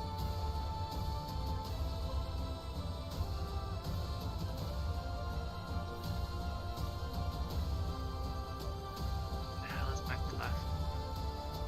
plus? +5. Yeah, that's better. And then a roll a d6 as well. Oh.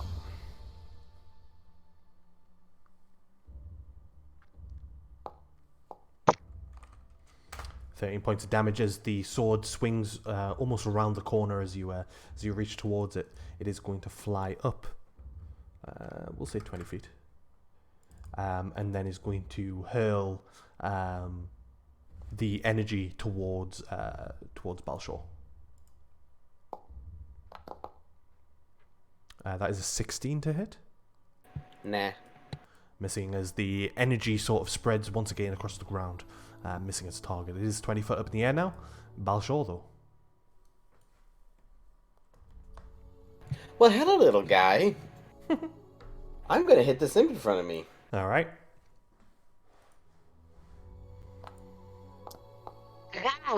Wow. I mean, if I could ever define overkill, this would be it. Yeah, Did wait, you he hasn't roll- added smite yet.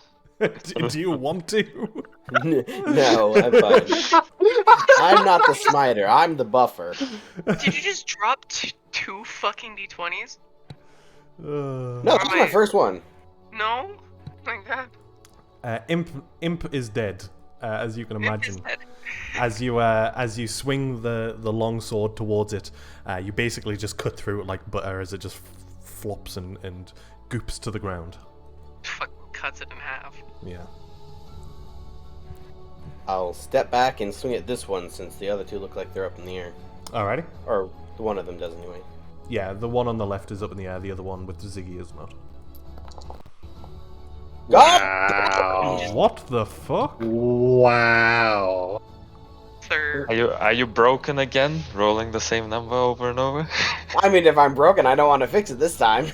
It's not as funny this time around. It's impressive. No, it's not. It's just like, damn, okay. If I roll a nat 20 on my next turn, I'll refresh. I thought I was flexing out here, bro. I mean, it's not the I will- greatest of damage, but Yeah, that's true. I'll drop a level 1 Divine Smite on that. all right. Extra D8. These are... Do these suffer the Yeah. double damage effects? Mm-hmm. Yes. Oh, yeah. Double the dice. Oh, so it's 2d8 normally. So it's Three. 3d8 times It's Yep. 3d8. So 68. total? Yeah. Damn. Damage though on that smite. Balshor, how do you want to do this as you take out the first Lunar Devil?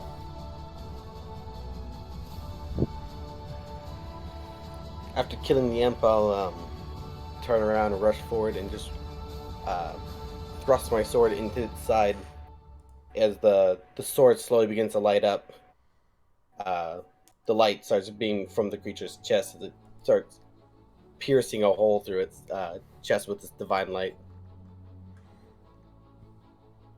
As you do, and as you do, the form of this of the Lunar Devil just flops to the ground. As I said before, black ichor just begins to pour from all of the wounds that's been created. You technically still have your bonus action. Yeah, I'm going to move up here with the rest of my movement, and I will raise my spiritual weapon up to smack this one again. Alrighty. Roll your attack.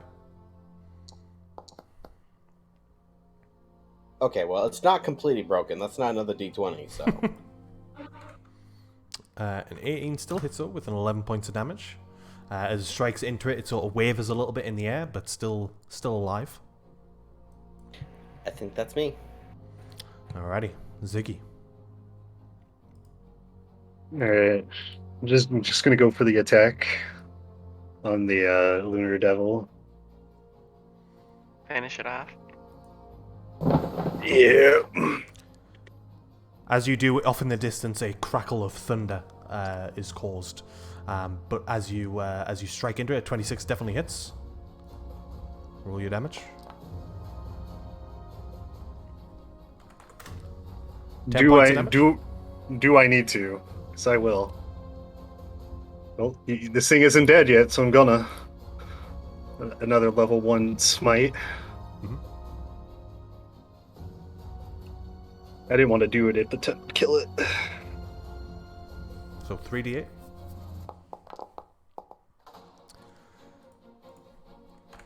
And Ziggy, how do you do this? That was pretty impressive. That's pretty great. I don't really care about it. I'm just gonna slice it in half. Easily done as you slash it in half. it is torn asunder and falls to the ground in 2 parts.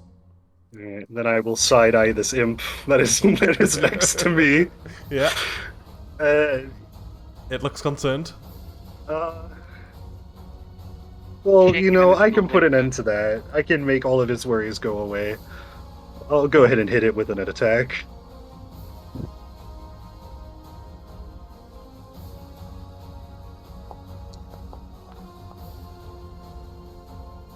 Yeah, 18 will hit.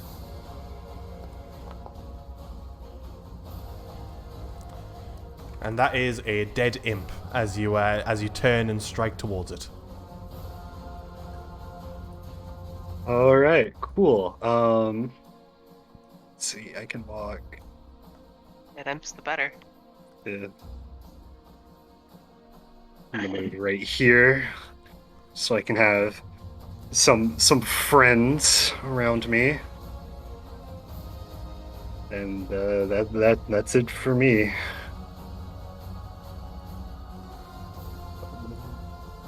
All right. Imp.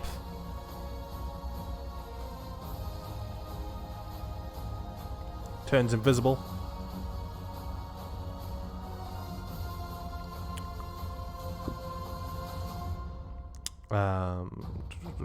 Leovander.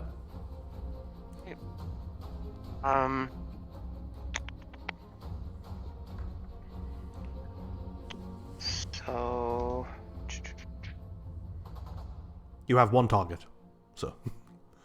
yeah. So I was gonna say. Yeah, Rice has the other one handled.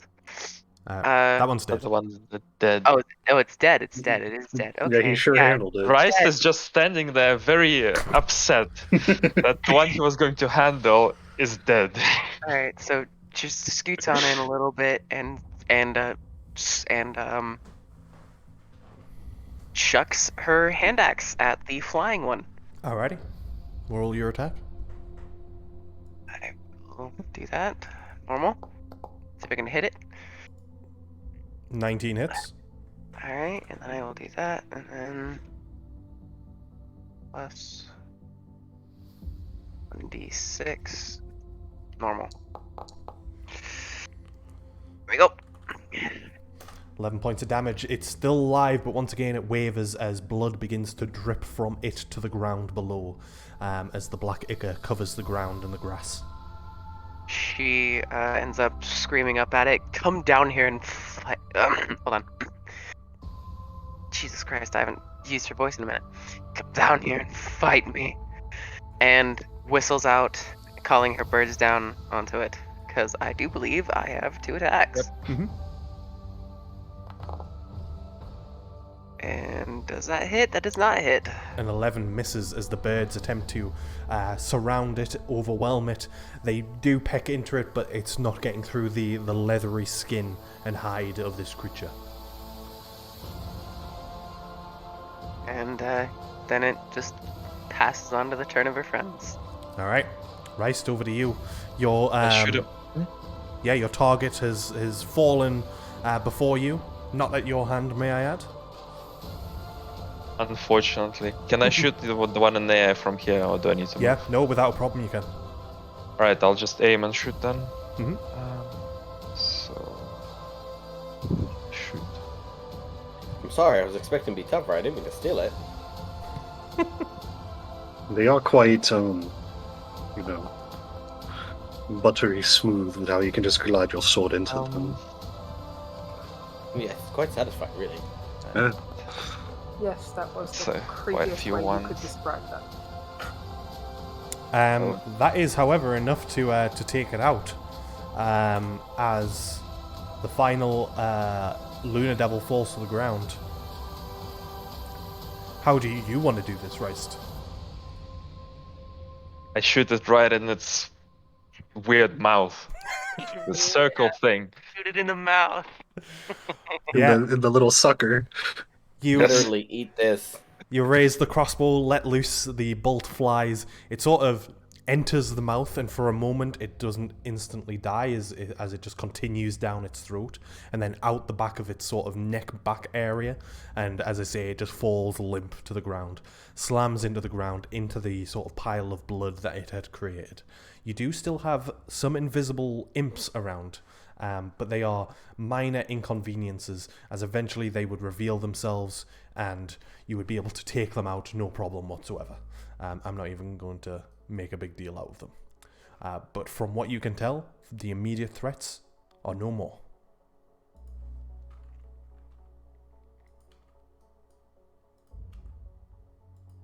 And you said the hospital's burning? The roof of it is burning. The ground floor, it's like 3 stories. The ground floor is currently, to your knowledge, safe and undisturbed. We don't know where the Akuma was located inside the hospital, right? You do not. All right. I guess we need to split up and search for him. What place? Wasn't Daimyo headed here as well? Daimyo went to the temple with Oh. his gods. Tickets. Right. Yep. Still catching up. Still waking up. Alright.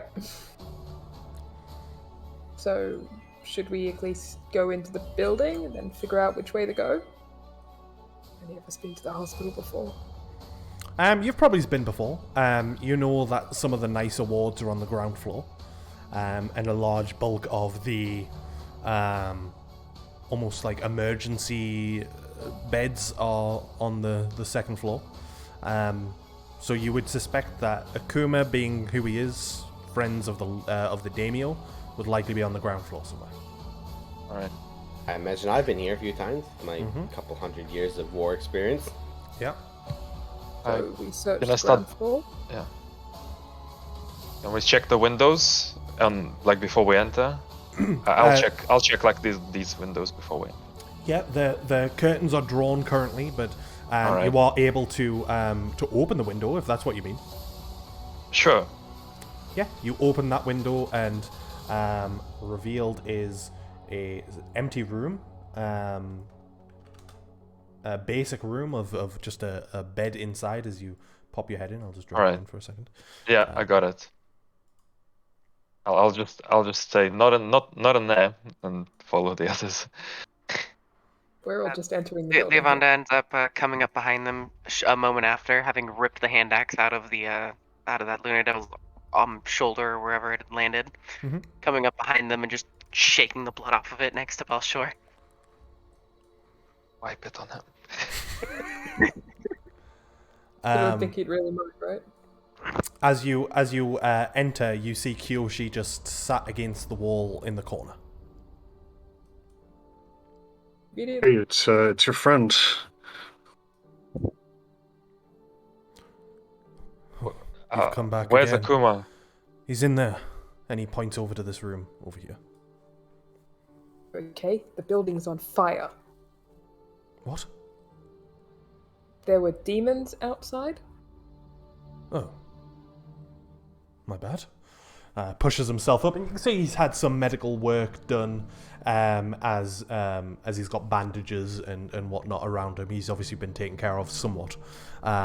He pushes himself up and walks into the room where Akuma is. Sure. You coming?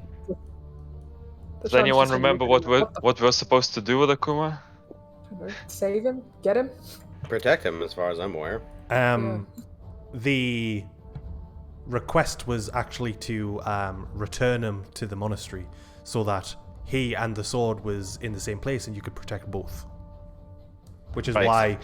why a lot of you had suspicions of certain individuals associated to all this being potential threats, shall we call them. I'll carry him. Just to remind Careful me, with do his we know hand. if it was just Kiyoshi, or was his entire team meant to be with him at this hospital? The rest of the team are unknown of their location. The daimyo said that that he would send them to the hospital, but they have not shown up. So, As in, like, we just don't know that they're here, or... they're not here. You don't know whether they're here, you don't know whether they're at the monastery still, you don't know where they are. The last you've seen of them, they were at the monastery.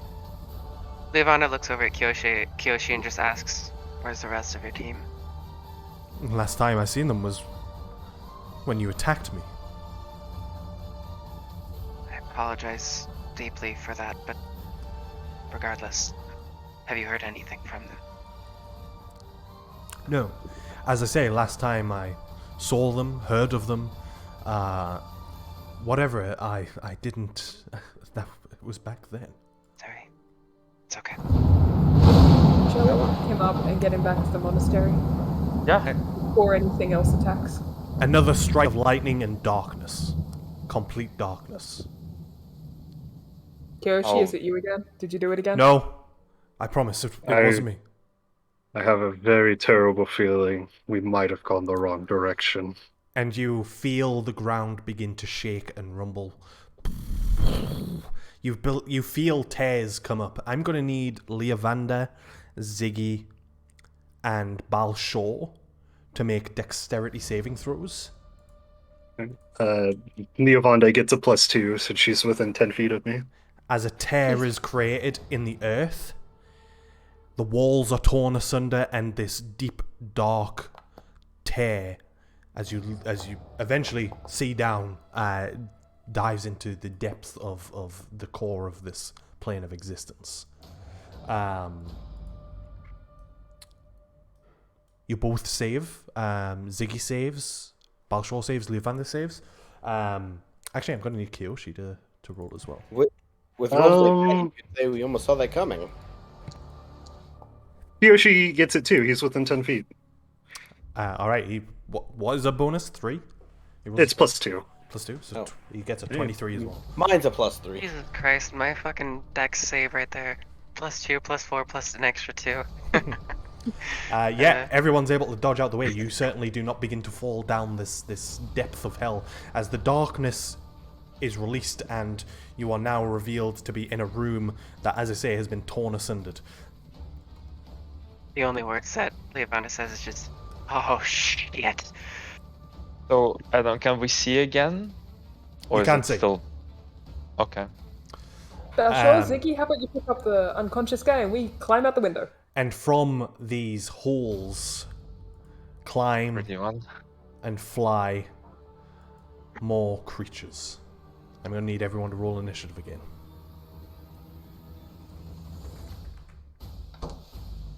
Okay. Better initiative than last time.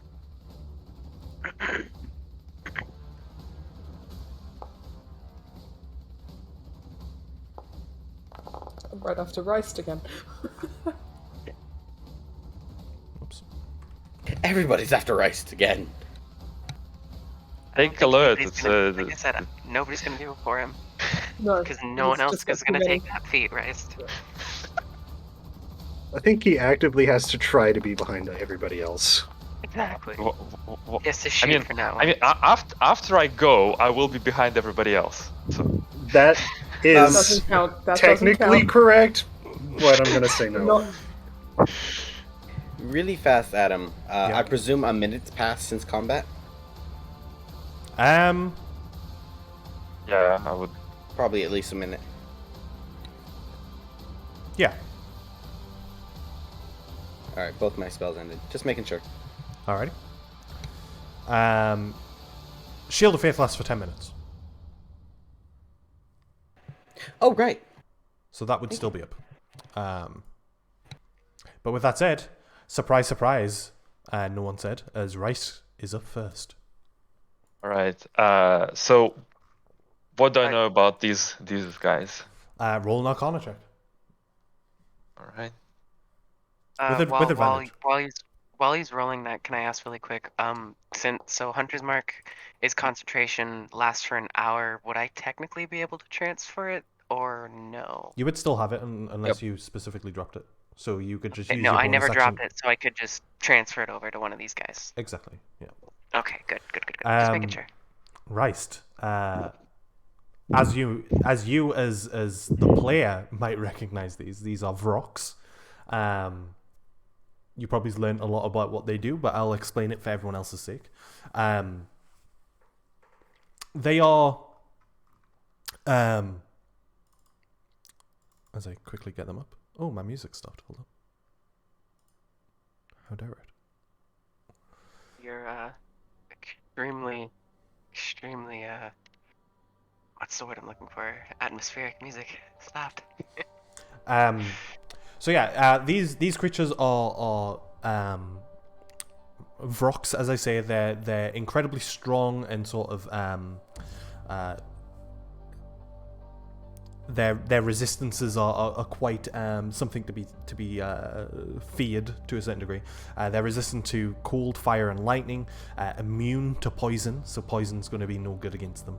And they are sort of innately magical resistant as well, meaning that any spells or anything like that, they just have a better, higher chance of escaping or dodging or resisting the will of Arcane. At the basis of it, they are just merely sort of melee attackers, but they do have this sort of spore that they can spit out, and this awful screech that they're mostly known for. Anyone within certain range can be stunned by this awful echoing screech. Right. So I'll, as I react, I'll just like probably remind everybody what they do by saying, spread out and try to stay away from them. And you would also recognize with a natural 20, the central one is a Vrok Doomsayer. They are much like a normal Vrok. They usually lead the packs. They are arcane and magical. They are spellcasters, having the ability to cast darkness, polymorph creatures, and they also have this almost methodical dance of ruin, as it's referred to, as they sort of start this dance and cause mayhem around them, causing sort of lightning and necrotic and all sorts of different types of damage around them. Yeah. Oh.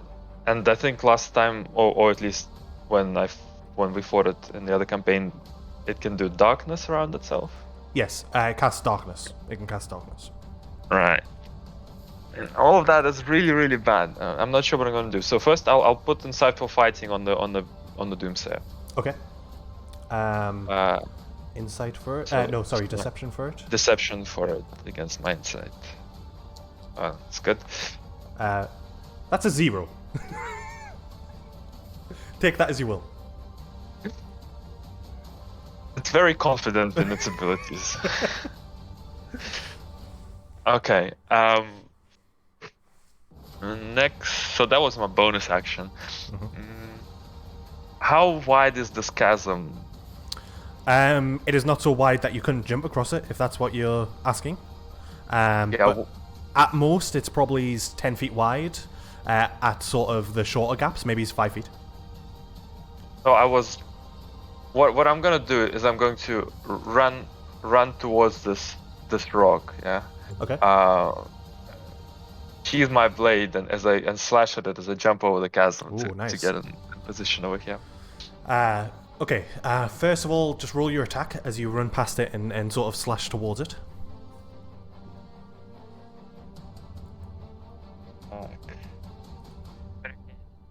Otherwise, it won't be cool. Oh. Oh no.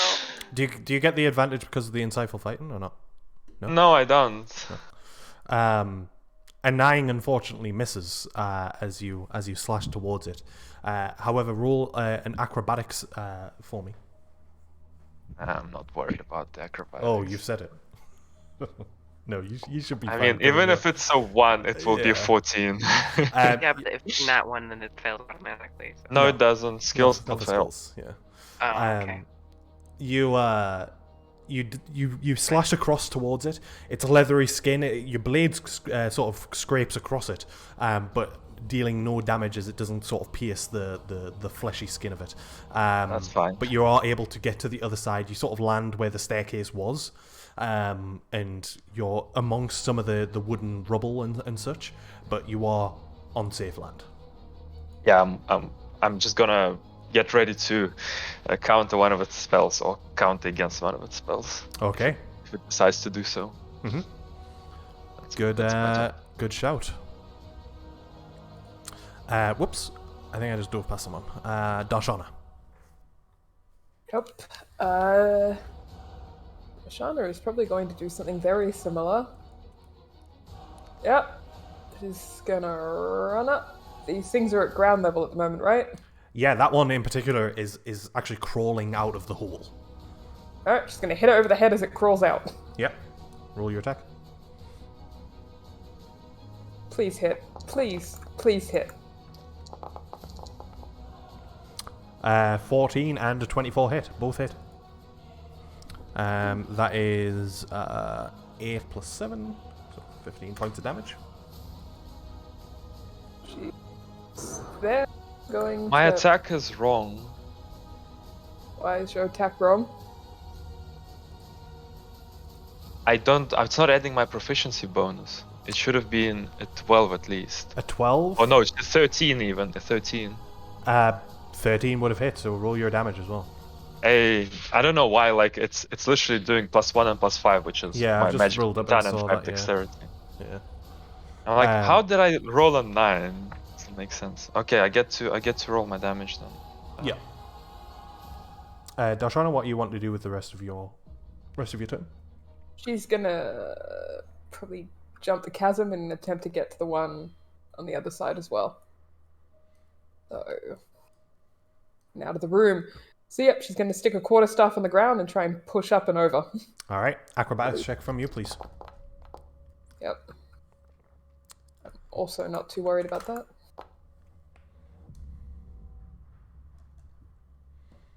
Whee! Oh, you're going that way. Yeah, across. Well, whichever way would be the easiest. I can't see which. Probably is here, right?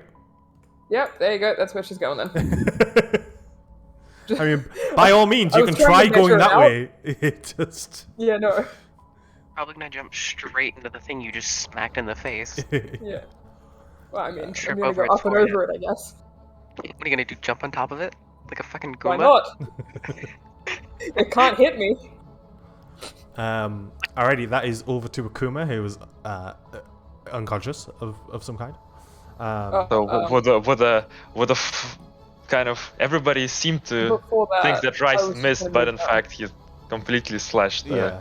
the rock's wing for 30 damage. It was delayed. It looked like it didn't pierce the skin, but after a little bit, the blood begins to pour out. He just Hey. clicks his katana back into its sheath and just spews blood all over the place. Yeah. And that fountain of blood out of the rock. Sorry, Darshana?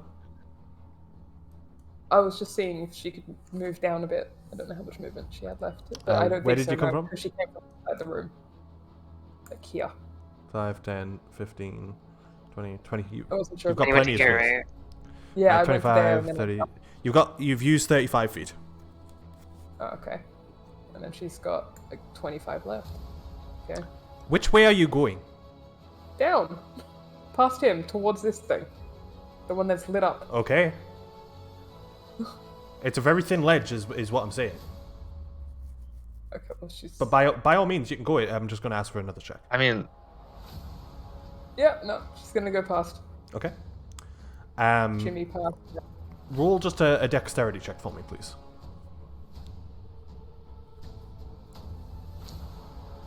She falls into the chasm. You do She slip. falls into the chasm.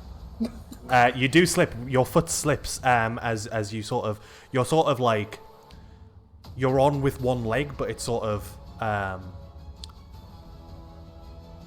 oh, what's the word? I can't think of the word, but like your Balance? yeah, like the basically your entire body is over the edge. You're just holding on with this one leg. You'll be able to get back up, but you're not able to get that extra step towards the outside. That's okay. With that said, it is over to... Actually, no, it's not Ziggy. Skipping of Vrock. This Vrock is going to come here. Oh no. come It to is- me since I couldn't come to you. And it is going to try and push you. Okay. Oh no. Okay. Roll a.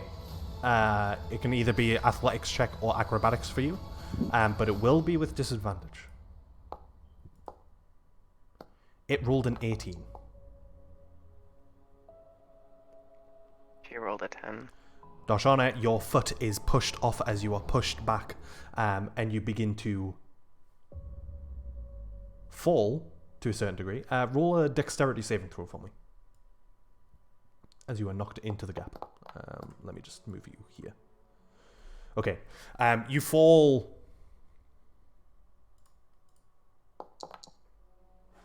about 10 feet or so as you do begin to fall into this hole, but you're able to grab onto a rock. You are going to take a little bit of damage from it. You take 1 point of bludgeoning damage as you sort of smack into the wall. You do have a handhold on though, and you are in a position where you can where you'll be able to climb up next round.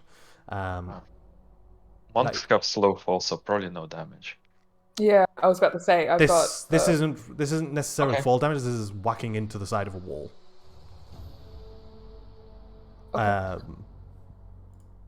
With that said, now it is Ziggy's turn. Alright. Bada bing, bada boom. Time to chop a bitch in half. That is usually the plan, I like to believe.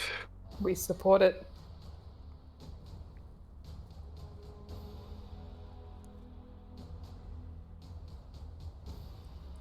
Trying to see what the play should be. We will be attacking it.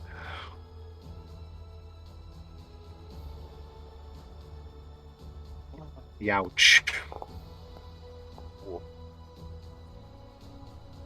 Is a 12. A 12 hits. Oh, goody! We're going for it. So they're squishy. Got it.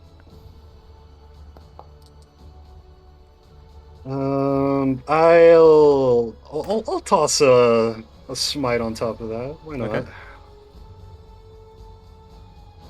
First level.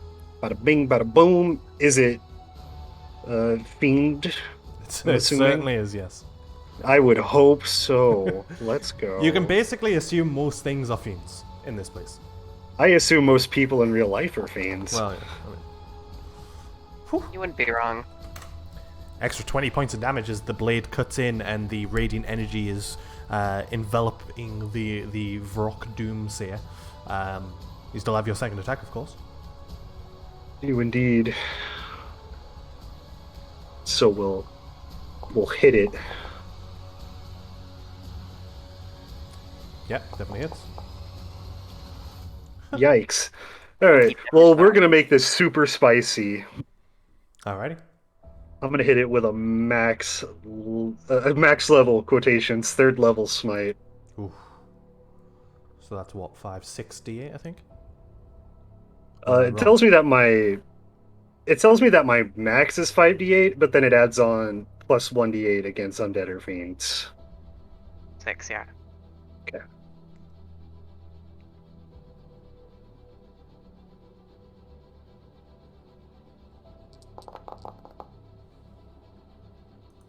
AC damage. 27 points of damage as Ziggy unleashes a flurry of 2 attacks towards it.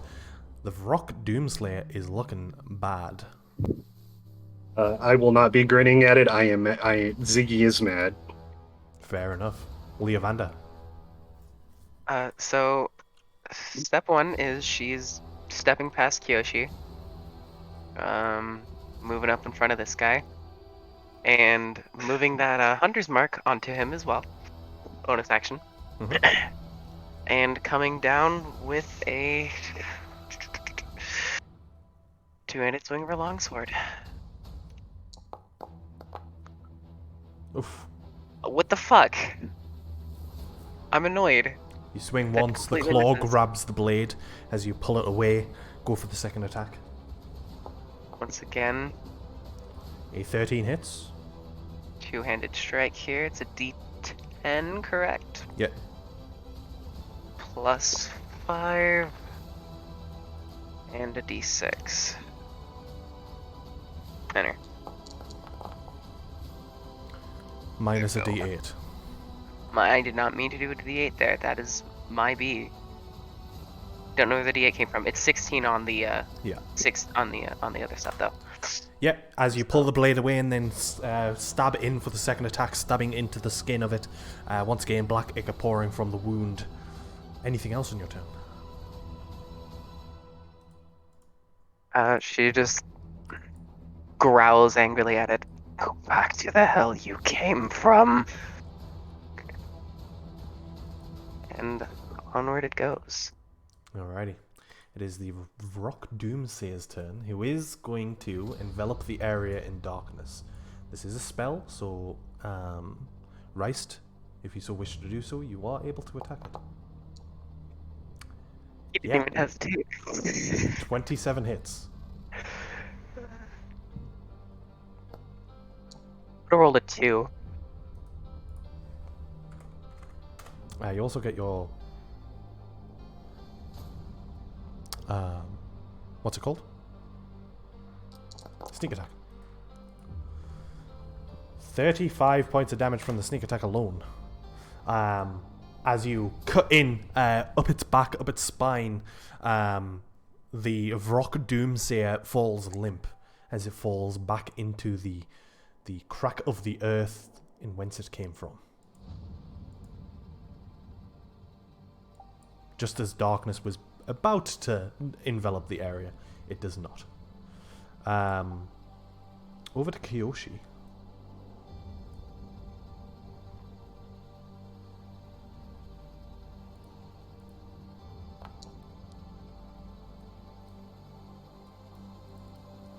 Okay.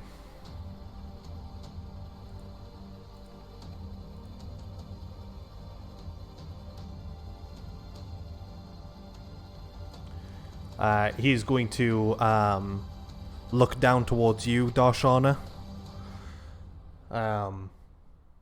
He smirks, and he's going to dive down in after you. Landing on the rock, he is going to need to make a check for this, though.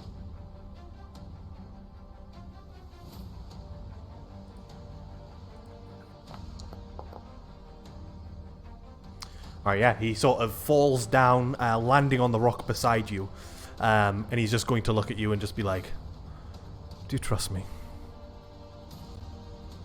Occasionally.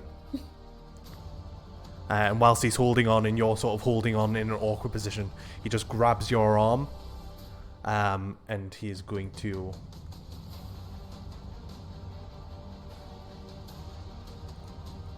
Hurl me down the hole. Yeah. Okay. No, he's not actually going to throw you down the hole. But you do get enveloped by the darkness around you, and as you are enveloped into it, almost as if you're stepping through the shadows, you both appear right on the ledge. You're still hanging on the ledge, but he's sort of holding onto you, and you're now just a step away from land.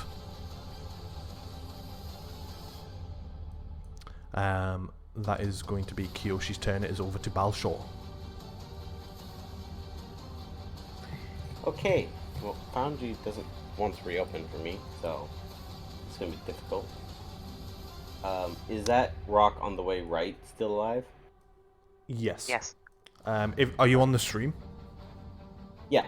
Okay. Yeah, you should be able to see I everything think now. Yeah, I should have enough movement to get to it. 5, 10, 15, 20, 25, 30, yep.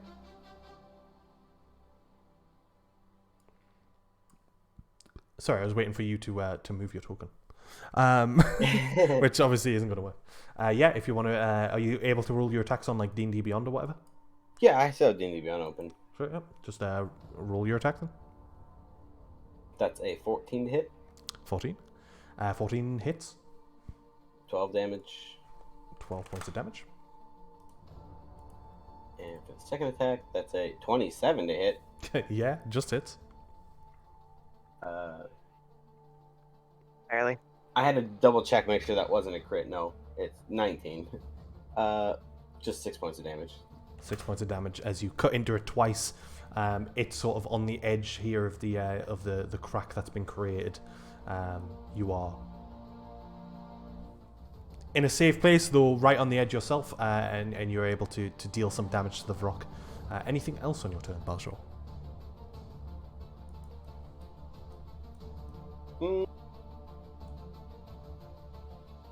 No, I'm just gonna stay where I am for now.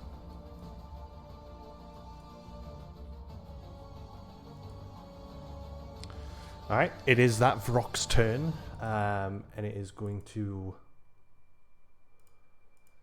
It's going to stun and screech. It is going to unleash its screech.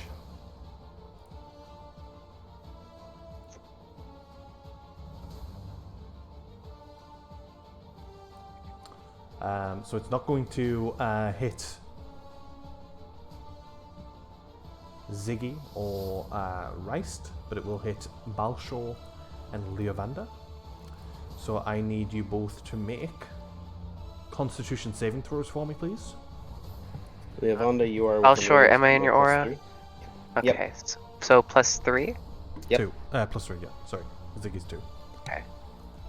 My charisma is better. My saving throw is not. Alright, I'm pretty sure mine was good enough, 18. And Balshor? Oh shit, I just closed it. It was like 11. 11. Not good. You are stunned.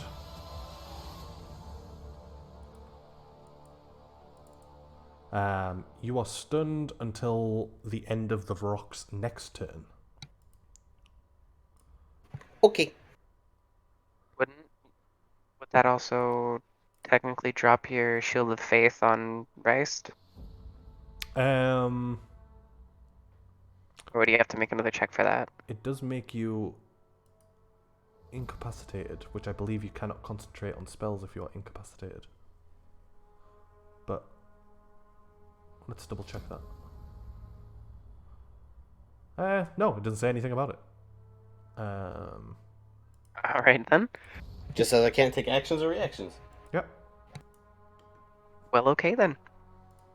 You currently cannot move or cannot speak, but nothing to say that you can't concentrate on spells. So.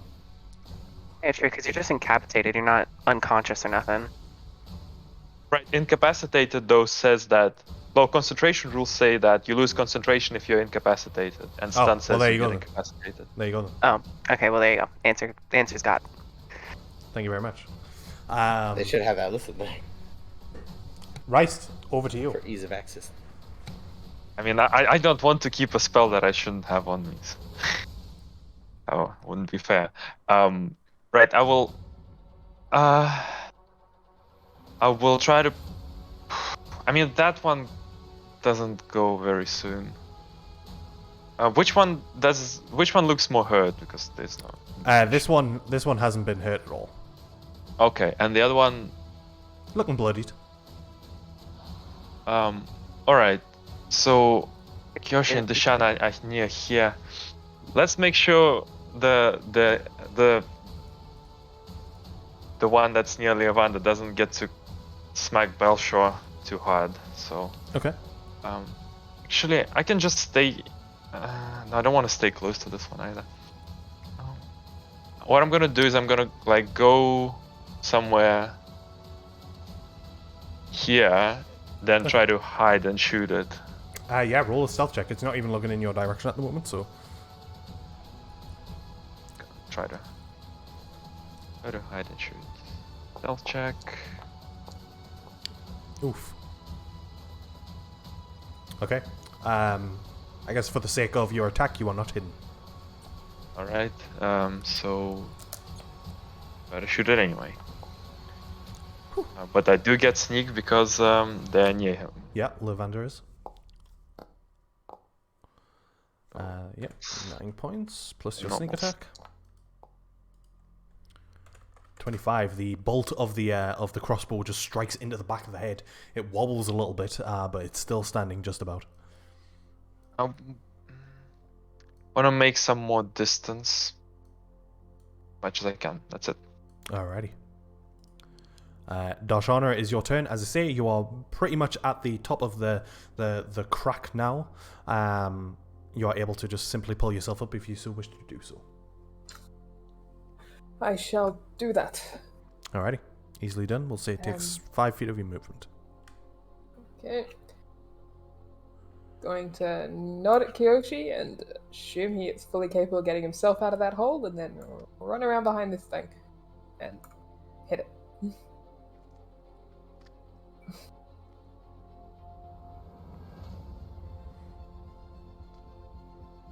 Get right back into that fight and never try and jump that thing again. There we go. Boom. Time to whack it. Yep. The 25 hits. The 11 does not, but you still have your bonus action. Yep. Gonna take key point and flurry of blows it.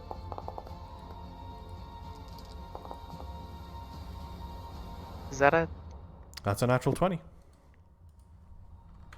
Not as exciting with an unarmed strike, though, I'm afraid. Remember, But yay. still good. So that is 9 points, and then another 10 points of damage after that. As you strike it once with the quarterstaff, and then just unleash a couple of unarmed strikes towards it, you've laid on the first bit of damage to it as it begins to bleed from the wounds that you've created. That's what you get for throwing me down and trying to throw me down a hole, you bastard. Alright. At that point, she's... no, that's not the way I wanted to go. She's gonna go right back to Kiyoshi and offer him a hand back up. Alrighty. Don't forget that you can apply an additional condition for hitting him with Oh flurry yes, of blows. thank you for reminding me that. I just read that and I'm still forgetting it. Where we started? Yeah. The one-handed technique. You know what? Because he tried to push me, I want to push him. Okay. Where so were you has standing to- when you attacked him? Can't remember what square you were in. Right here. Okay. So I might just... Well, we'll see, because there's a awkwardly shaped wall, so he might still end up falling into the hole. Yeah. So it's just a contended check, I assume? I'm just checking which one it is. What does it 'cause it's just have? either Dex, Strength. So fall prone on a Dex. Get pushed up. So it's a Strength saving throw, or he Strength gets saving pushed throw. up to 15 feet. Okay. That is a 15. Okay, what do you have to save against? Your DC? 14. So he saves. Just about saves. Yep. About to get pushed, he sort of knocks into the wall. It knocks into the wall, and sort of collects itself, grabs onto the side. But you are free to move afterwards. All right. In that case, she'll just give it like an eye, like I'm coming back for you, and then go and help Kiyoshi a bit. Alrighty. Offer him an arm down. Yeah. Or up. Yeah. Don't throw him down. Oh man. Might Yeah, as no, well. no, a hand up. Yeah, might as well. Okay, this rock is going to...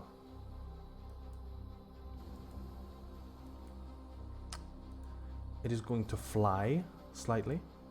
Just like 5 feet off the ground. More so a hover than anything. But it's going to step here. Here. And it too is going to screech. So, Darshana, Ziggy, and Kiyoshi all need to make a Constitution saving throw, I believe. Yeah, con save.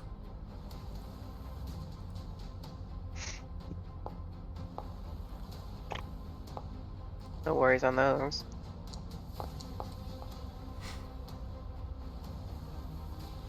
Kiyoshi is What's Kiyoshi stunned. doing? Ah, he's hanging off a ledge though. What's that mean? He certainly is, as he rolls a natural 1.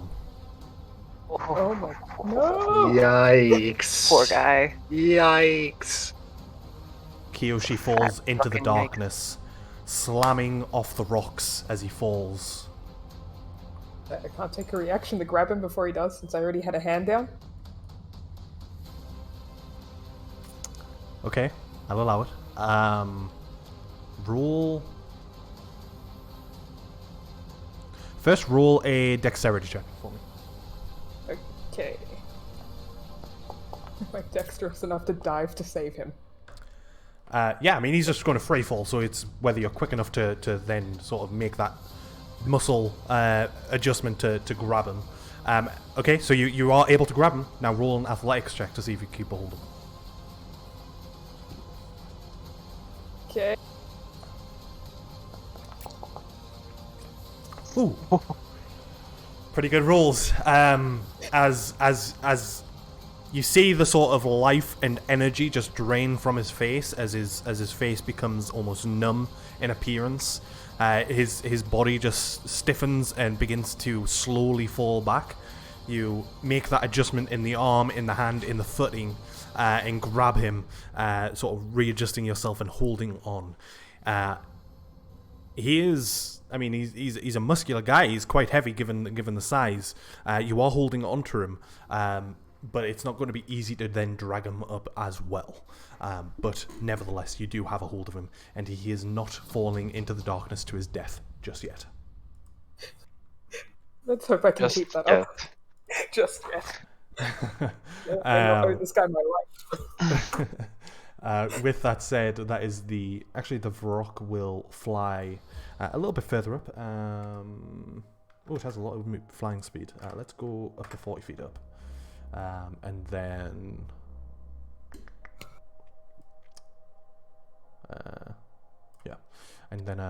that is over to Ziggy. Well, I was going to take my anger out on it, but then it flew 100 feet in the air. 40 feet in the air. 100 feet. Ziggy is really good at math, okay? Listen, if it's not on the ground, it's not even worth it. Yeah, that's fair. Is there a way that I could get through this window? You can certainly try. If it's unlocked, it'll be easily done. Break the I'm, fucking I'm, window. I'm also sure Ziggy wouldn't have any problems breaking it down if need be. I mean, by all means. Probably just headbutt it. Just Yeah. like full body dive through it. It will break on the way through. Yeah, I'm gonna try and get through this window. All right. As Ziggy approaches, is Ziggy aiming to just simply open it, or is Ziggy aiming to smash through it? There are people that I care about on the other side, so I'll just open it. Okay. It is. Oh, bloody cats. You know, I think it might have been easier for him to just dive through than it would have been to open it. Yeah, it is open. Apologies, one of my cats is trying to knock down my laptop off the side of my desk here. Oh. The real BBEG. Yeah. No. As you approach it, you are able to just pull it open, and it is unlocked, so you are able to clamber through if you wish. Alright. Well, I can't technically clamber through it, so let me just do some maneuvers here. There's a mythical beast in my way. Oh, right, yeah, sorry. Nah. I will assist in the undeadening of Kiyoshi. Okay. You still technically have your action. So if you're wanting to actually pull him up on this round, you could. Yeah, I want to pull him up. Roll an athletics check. I'll say with advantage because Darshana is there and assisting in some fashion. Carelessly dug her heels in is trying to hold him up, but it's not working. That's a 22. 22 is enough to drag the young guy up. He just sort of he's stunned. He's stuck in position as he just sort of stands there as you do lift him up. But he is at the very least safe. Is there any way that you're wanting to put him? I just wanted to move him like right here. Okay, like a decent. Away from the edge. Yeah, away from the edge. Let's say you move him there. Just yeah, that his token was kind of covering up the corner, so I thought it was a little bit safer there. And then I'll just take a defensive stance right here. Okay, coolio. Away from the hole of death. With that said, it is over to Leovander, who finds yourself sort of almost cornered against this Vrock with the help of Balshaw, though he is stunned currently. Yeah. That's alright though. She's not too terribly worried as she once again goes in for another swing towards this guy. That is a nat 20. Oh, there you go. And going for her normal two-handed roll. So it'll be do I two. get any bonus? You get 2d10, 2d6, Okay. plus 5. Critical hit. So do. Alright, so close that then. Say 2d10, And 2d6. 2d6 plus 5. There. 25 total. points of damage. As you slash in with the first attack, slashing across its throat, the blood begins to pour. It falls down onto one leg as it holds itself up. It is looking real bad.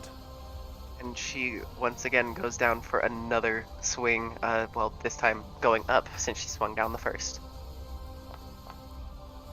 And that 14 hits. Yep. Going again for that two-hand. 6, and then I didn't mean to do that, so 17 total. 17 points of damage is enough to take it down as it falls limp and falls back into the crevice. Whence it And came. she's swung for that neck once again. Easily done. I would say this lifts the stun effect on Balshaw. Yay. Anything And else, she just- Levander? You've got movement? One more left.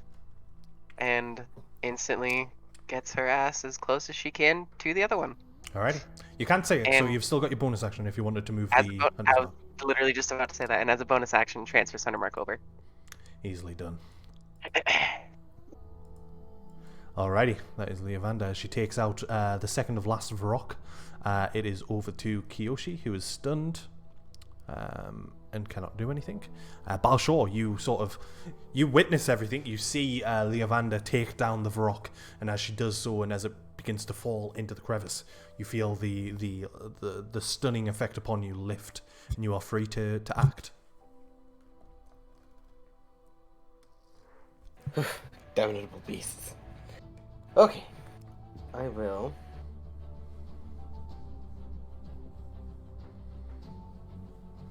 Well, that's flying up in the air. Huh. I will move up here, and I will throw a javelin at it.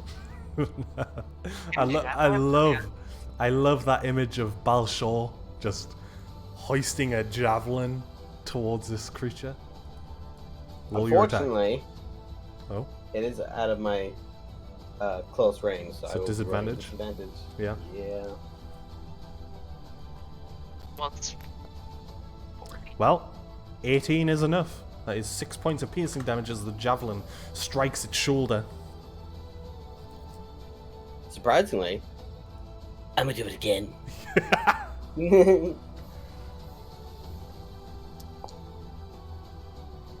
With slightly less efficiency.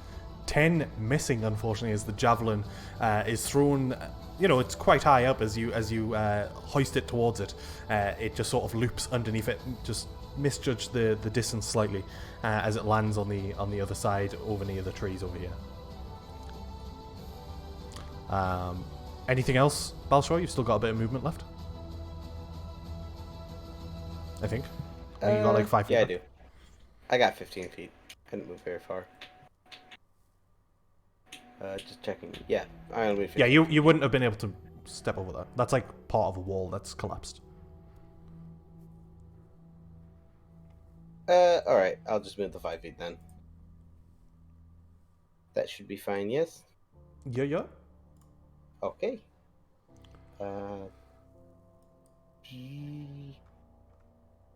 just deciding if I'm going to use my bonus action quick or not. I'll hold off. Alrighty. That's it for me. Alrighty, Rice, over to you. Gonna just move it, see where this thing is.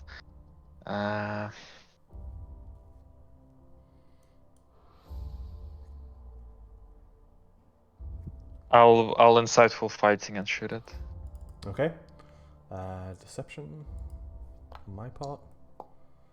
That's a 12. They're easy to hit so I don't really need advantage. Hey, you never know. So I get it. Well, if I roll with the correct bonuses, I like miss on a 1 or something. Or with the crossbow on a 2, I guess. Got double that chance of the natural 20 though. Yeah. That seems like I'm not getting one this game. Oh, he said it now. Here we go. Roll your attack. Wait a second. I'm just trying to find where my attack is. I think my crossbow works correctly, I think. That's it. Oof. On the 19. It's not. It's close. Obviously still hits though, like 9 times over. 32 points of damage as you let loose the bolt, striking it in its wing. It sort of, as it once again sort of falls down slightly in the air where it is. It's looking real bad after that. And just shift a bit further away to not get hit by stun with everyone, and that's it. Alrighty. Utilizing the tree's cover as well. Nice. That is Darshana. Shana is 40 feet up in the air, right? Mm-hmm. Alright, she can't hit it from the ground, so she's probably I think maybe the first time in this entire campaign is gonna shoot some darts at it. Holy shit. What are the range on darts? So she's gonna probably have to 20. get closer because it's 20 feet. So nope, can't shoot some darts at it. I can't. It's 20 do to 60, anything. so you can attack it, just be with disadvantage. Well, she's gonna try because she's got nothing else to do. Sure. Yeah, roll an attack with a dart with disadvantage. Okay.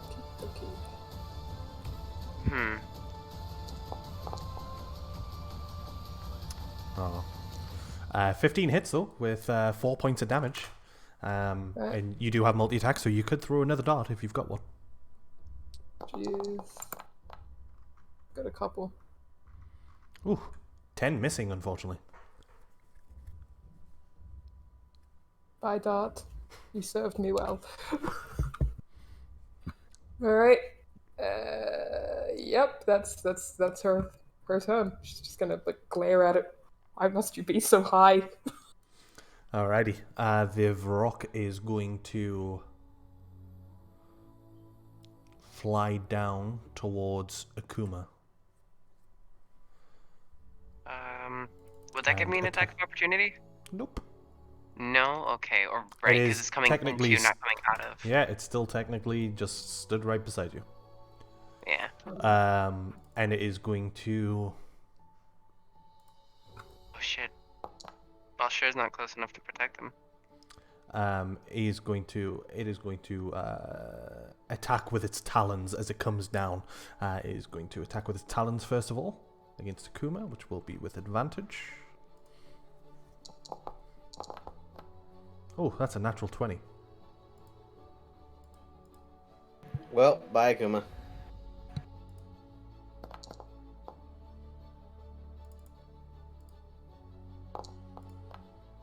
And that is 22 points of damage. As from what you can tell, as Akuma lies there breathing, as the slam of the talon comes in, the final breath is drawn, it seems. And with Akuma in its talon, sort of just holding onto him, is then going to turn and sort of attack with its beak towards Leavander.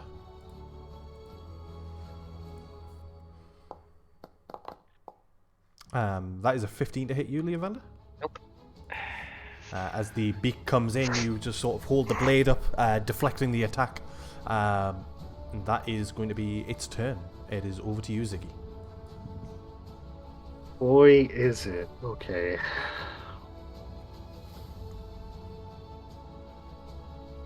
There's not gonna be much room for me to stand in there. Yeah, I mean, Unless- you can't see it now. I'm going to move your token real quick. We'll move you back in a second. But, like, you'd be able to see it poking out. You wouldn't even be able to get through the window. So.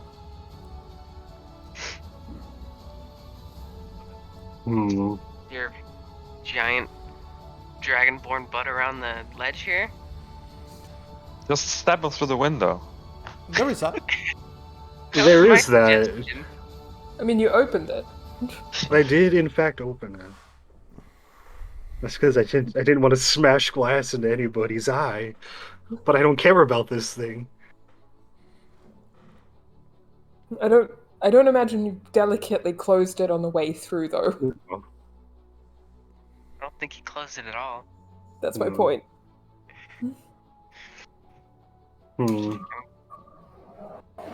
Fuck it. We're gonna attack this thing through the window. Okay, it will require you, because, I mean, these window sills are quite thick. You'll have to, like, lie through and sort of stab towards it. It's not going to do anything for your attack. You're just going to be in a bit of a vulnerable position, that's all. Alright. Laying on the windowsill very weirdly. Yeah. Very heroic. Very majestic, even. Indeed. It's a 9. 9 points of damage for the first attack. Cuts into the back of it, still standing, it's still holding, and as you sort of look around the corner now, you can see that it is holding the body of Akuma in one of its talons. We are doing a second level smite.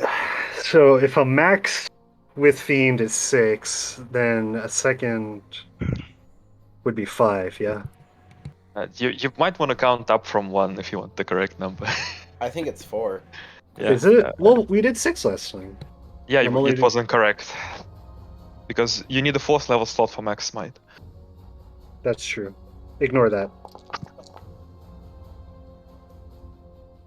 Just missed it. Okay, so 4. This is the right one.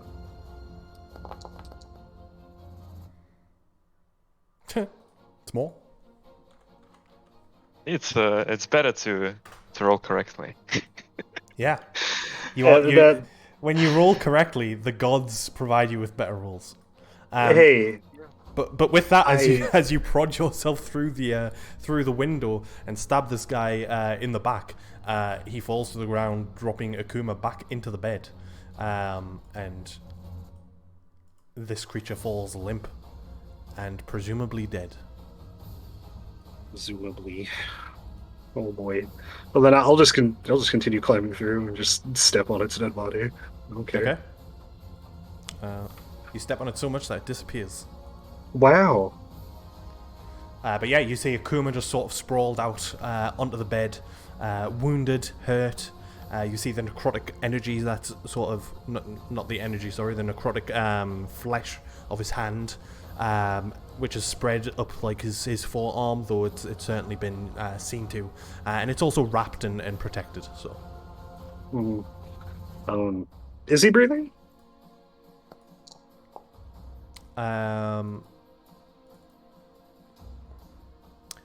With your passive medicine, you would not be able to determine. You would have to use an action to confirm. Yeah, I'll go ahead and do that. You cannot. You attacked. Oh, yeah. My brain was just like, oh yeah, everything's dead. I Yeah. can just do things now. Okay, no, never mind. Sorry. It's all good. The Evander.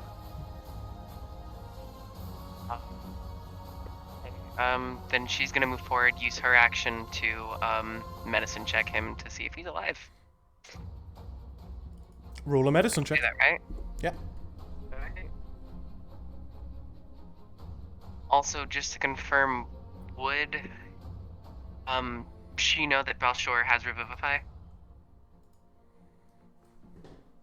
If he would have shared that information with the party, with the class? I don't I know. don't know if I so. would have. That's why I did mention you. Cause, did you share with the class there? Well, I'm just going to say that because obviously there was a conversation between me and Balshor regarding diamonds. And you have a diamond. I feel like, I can't remember if we spoke about it in depth, but I feel like you would have had to have acquired the diamond in some fashion. Whether you would have gotten your friends involved in that or not is another question, I guess. Sure, I would say, I have a diamond and probably use for Revivify. Even if Balshor didn't specify. I think that'd be a safe bet. Actually, you know what? How No, it close doesn't our matter. So allies usually are. Sorry, it doesn't matter.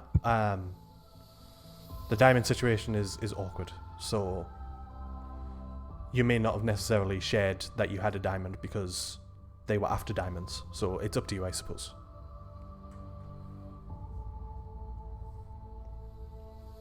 I know for a fact that I can't help him if he is dead. But a 17, well, check that.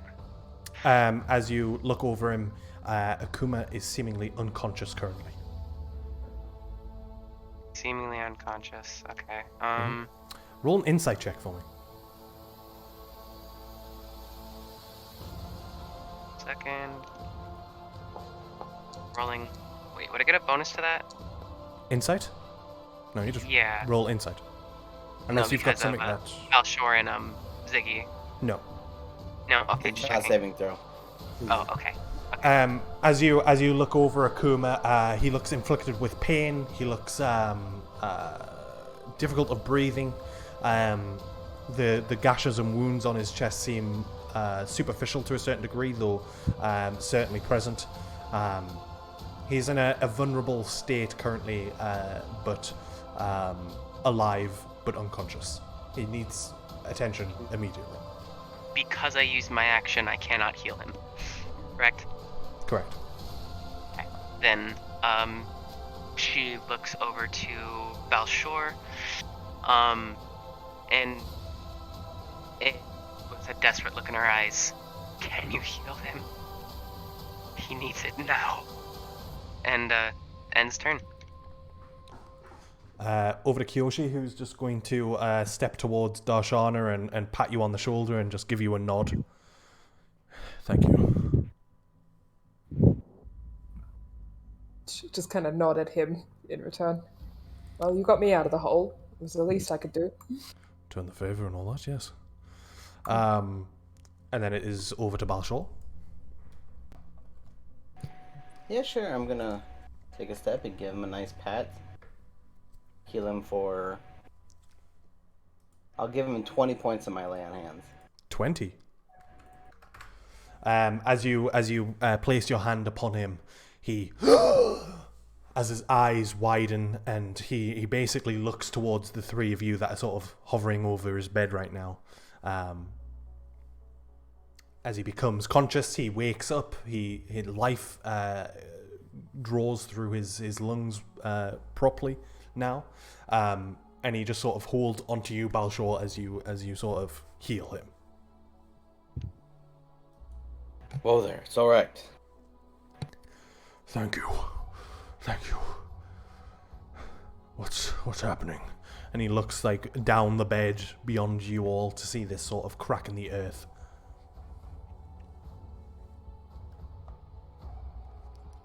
We are going to take you back to the shrine, if that's all right. He bows his head as much as he can in his current sort of physical state, and sort of pulls himself to the edge of the bed and stands up, wobbling, difficulty holding himself up, but sort of holding his hand out for someone to help him as he looks for support. Yvonne instantly reaches her hands out. Mm-hmm. He grabs your hand, sorry, and he just sort of steadies himself with you, and just sort of waits for you to guide him.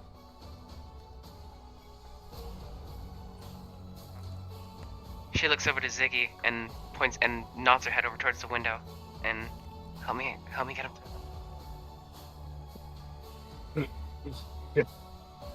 I'll slink through the window and then offer up my arms as if just like pass them to me. Yep, pretty much. So long. Just gonna push him through that window. Yeah, It's the only together, sensible- together you're able to get Akuma through the window. Whilst this is happening, is anyone wanting to do anything else? I guess while I have Akuma, thinking back to the lightning cracks that we heard, could I discern a certain direction? Roll a survival check with disadvantage for me. Okay.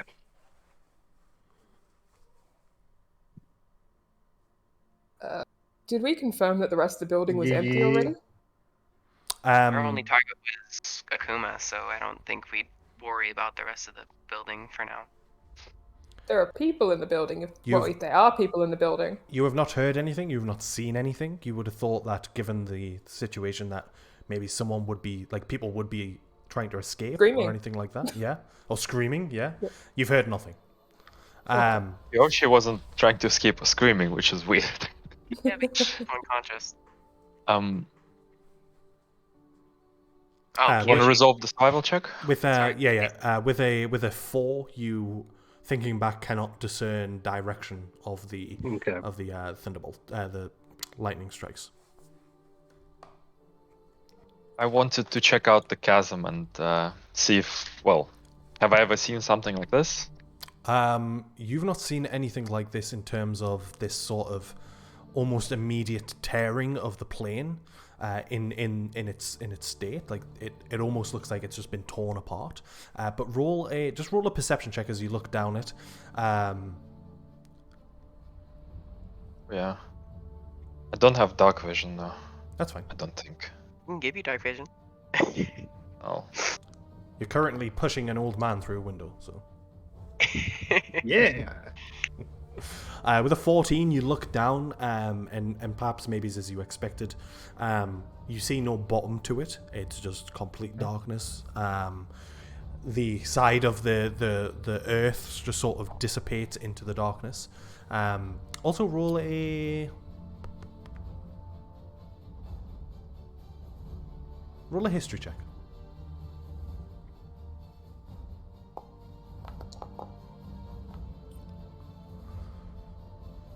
Yeah, more so, I guess, to reiterate on what I said before.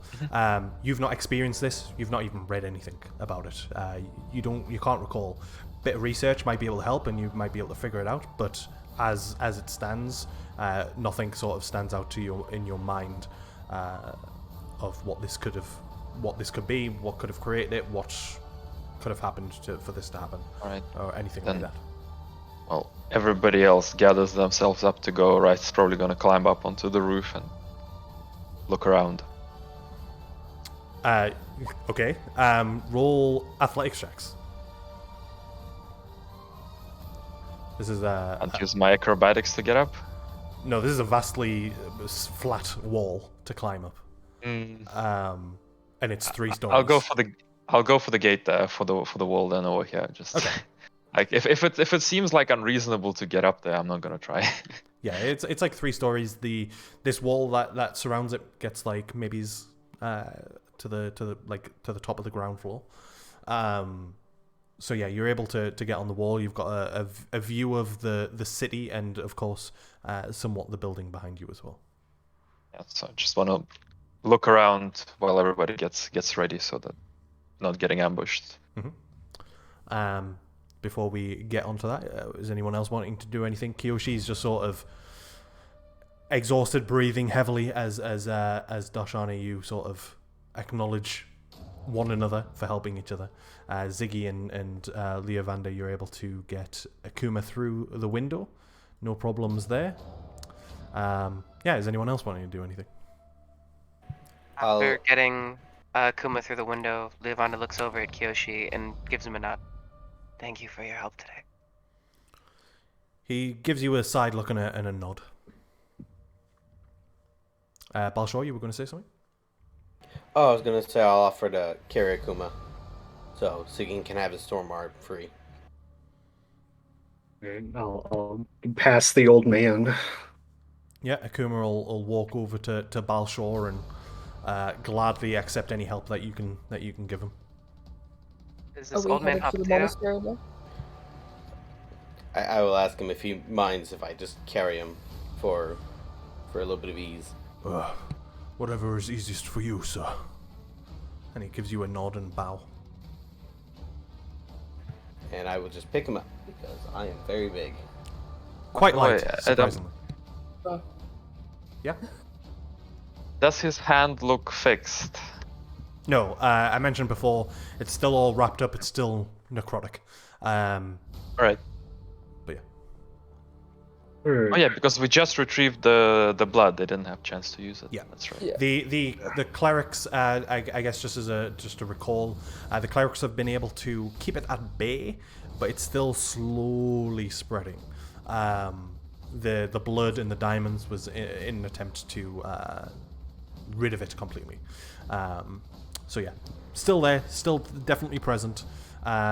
He is making a conscious effort to not touch people with it. So even Balshor, who grabs him and picks him up, he's able to keep his arm out the way and make sure that it doesn't touch Balshor, but it is wrapped up just in case as well. Before we head back, quick health inspection. How's everyone doing? A couple scratches, functional? nothing to worry about. Alright. Fine. Don't worry about me. Alright. Are we heading straight for the monastery? Yes. With That's all due fine. haste. How much did Akuma get hit for? 22? Yeah, I mean, 22.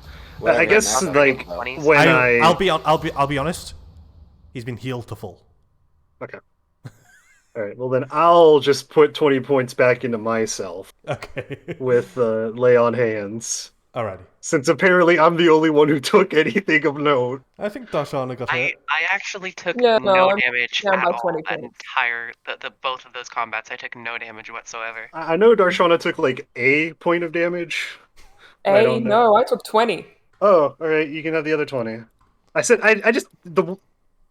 I said I only know that you took one. Yeah, yeah. Yeah, Darshana Right. does I not took look great. 1 from falling. I took another 20 from getting hit earlier with I these mean, big moon dudes. I was too busy hitting things with swords. Yeah. Yeah, you've healed for 20.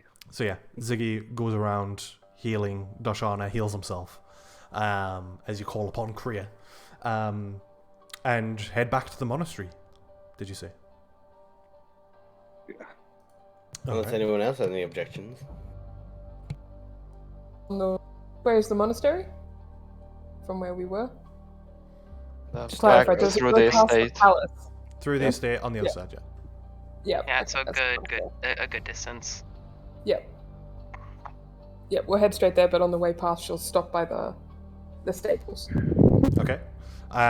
Yeah, as you get to the estate, you do notice that there's still sort of creatures sort of flying, almost circling the city, almost as if they're looking for something.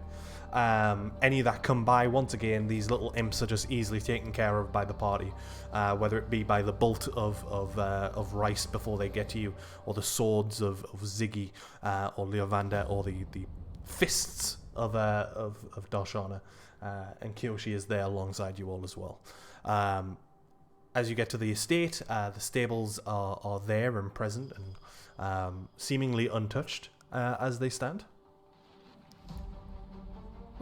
Pop the door open. Just... Suji? Suji? Make a persuasion check. I did say not You to did. come out for anyone. Yep.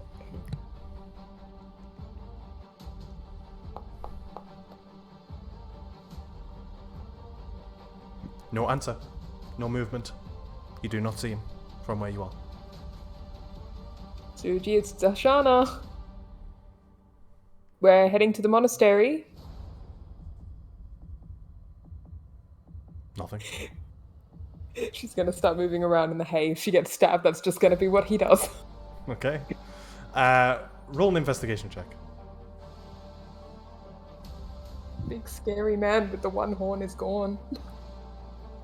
I'm just standing there like, Yes. Yeah, that one. Is why she just walked into this stable. So was it Investigation. investigation? That was it. I knew it was one of them.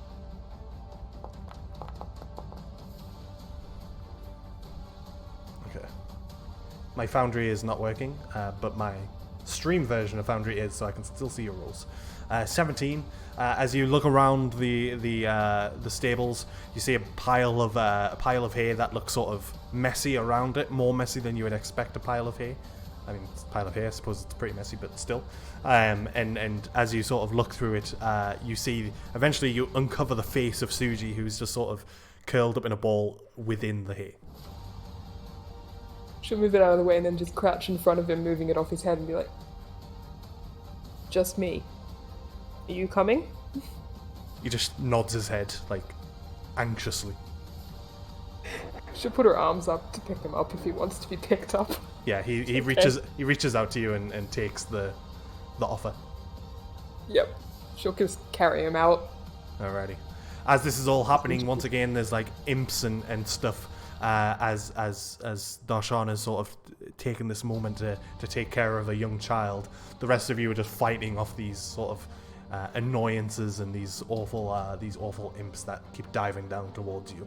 As the sky begins to turn this purplish red, for as far as the eye can see, Darshana, you come out holding Suji, and as both Darshana and Balshor are now carrying people, the rest of you sort of take on guard duty as you head through the estate onto the other side where the monastery is.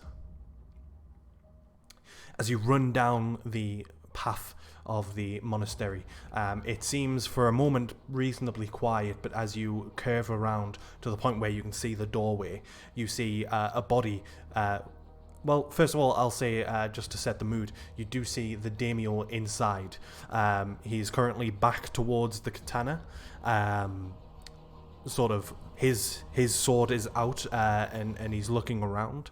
The tiefling of the other group is with him, but on the bridge is a body of someone. It looks dwarvish in size, and you don't see anyone else. What do you wish to do? Are you just heading straight to the monastery, or? Ivana's gonna check on the body immediately. Just try and figure out who it is. Yeah. Back behind. You see the form of Gizzy, the dwarvish recruit of the other group, who was sort of the perhaps a more sort of cool-headed, logical thinker in terms of everything that was happening earlier. He was the more welcoming one. Yeah, and he was he's just blood covering the bridge currently. The back of his armor has been torn off, and the skin on his back has also been torn off, revealing the majority of his sort of the back of his ribs.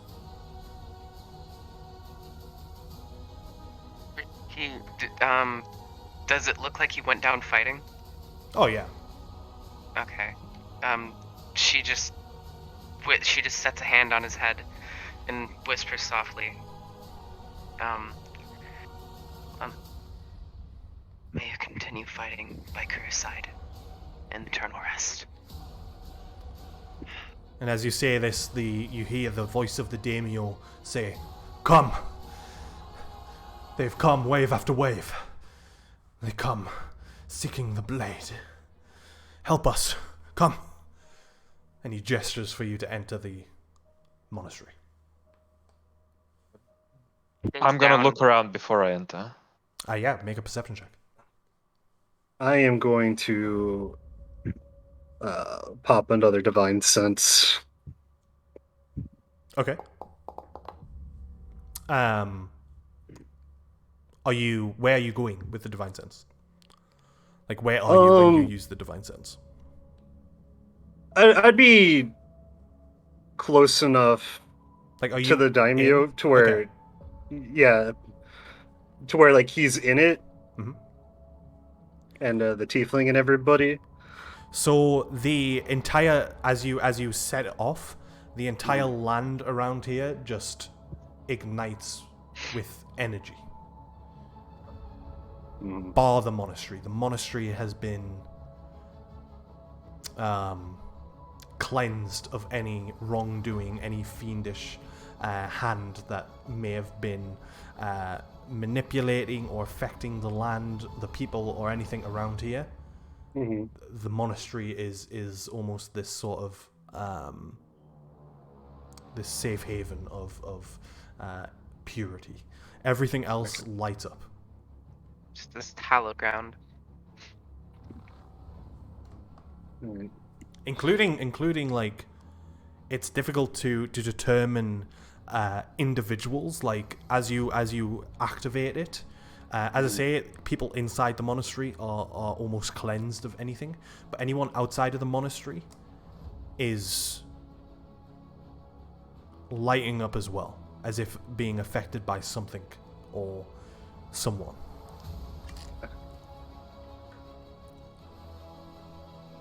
Right.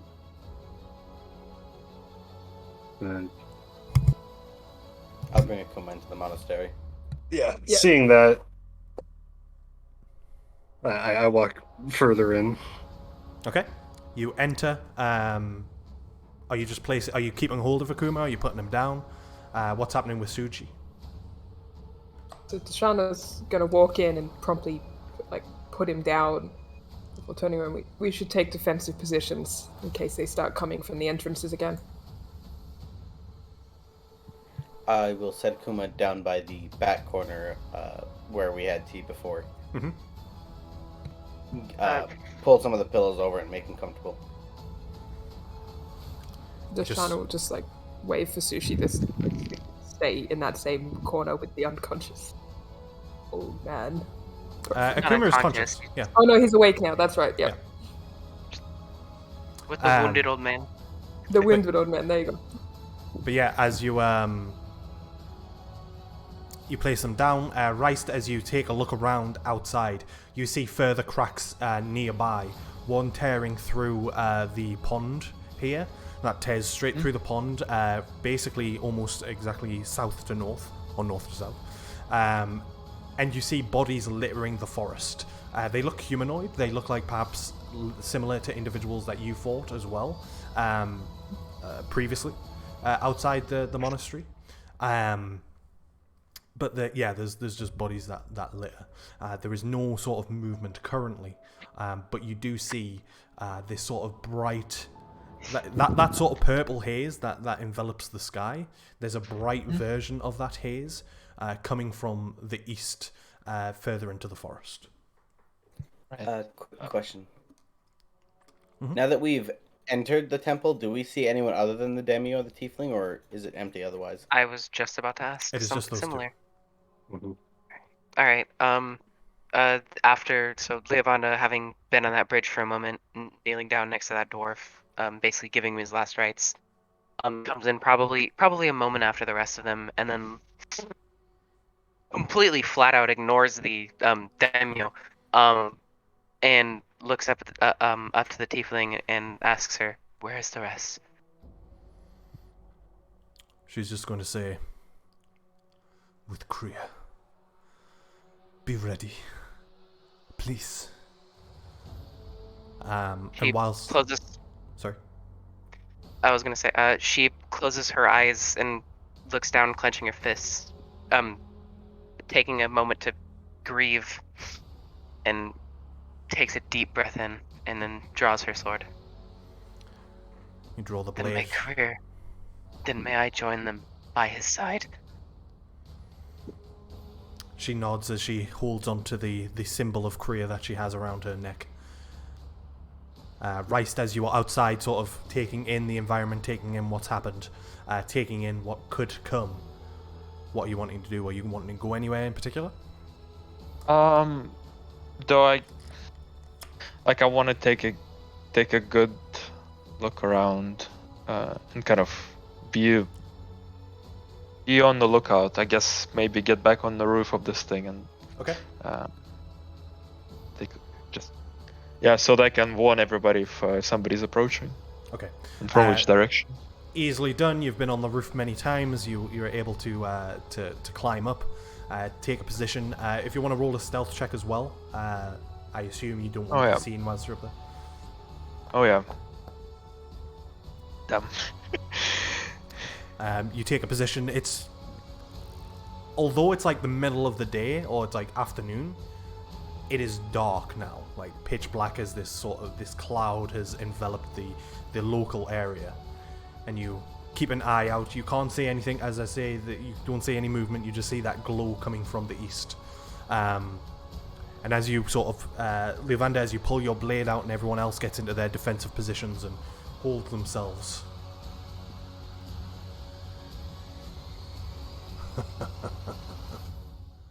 I'm coming. And that is where we'll pick up next week.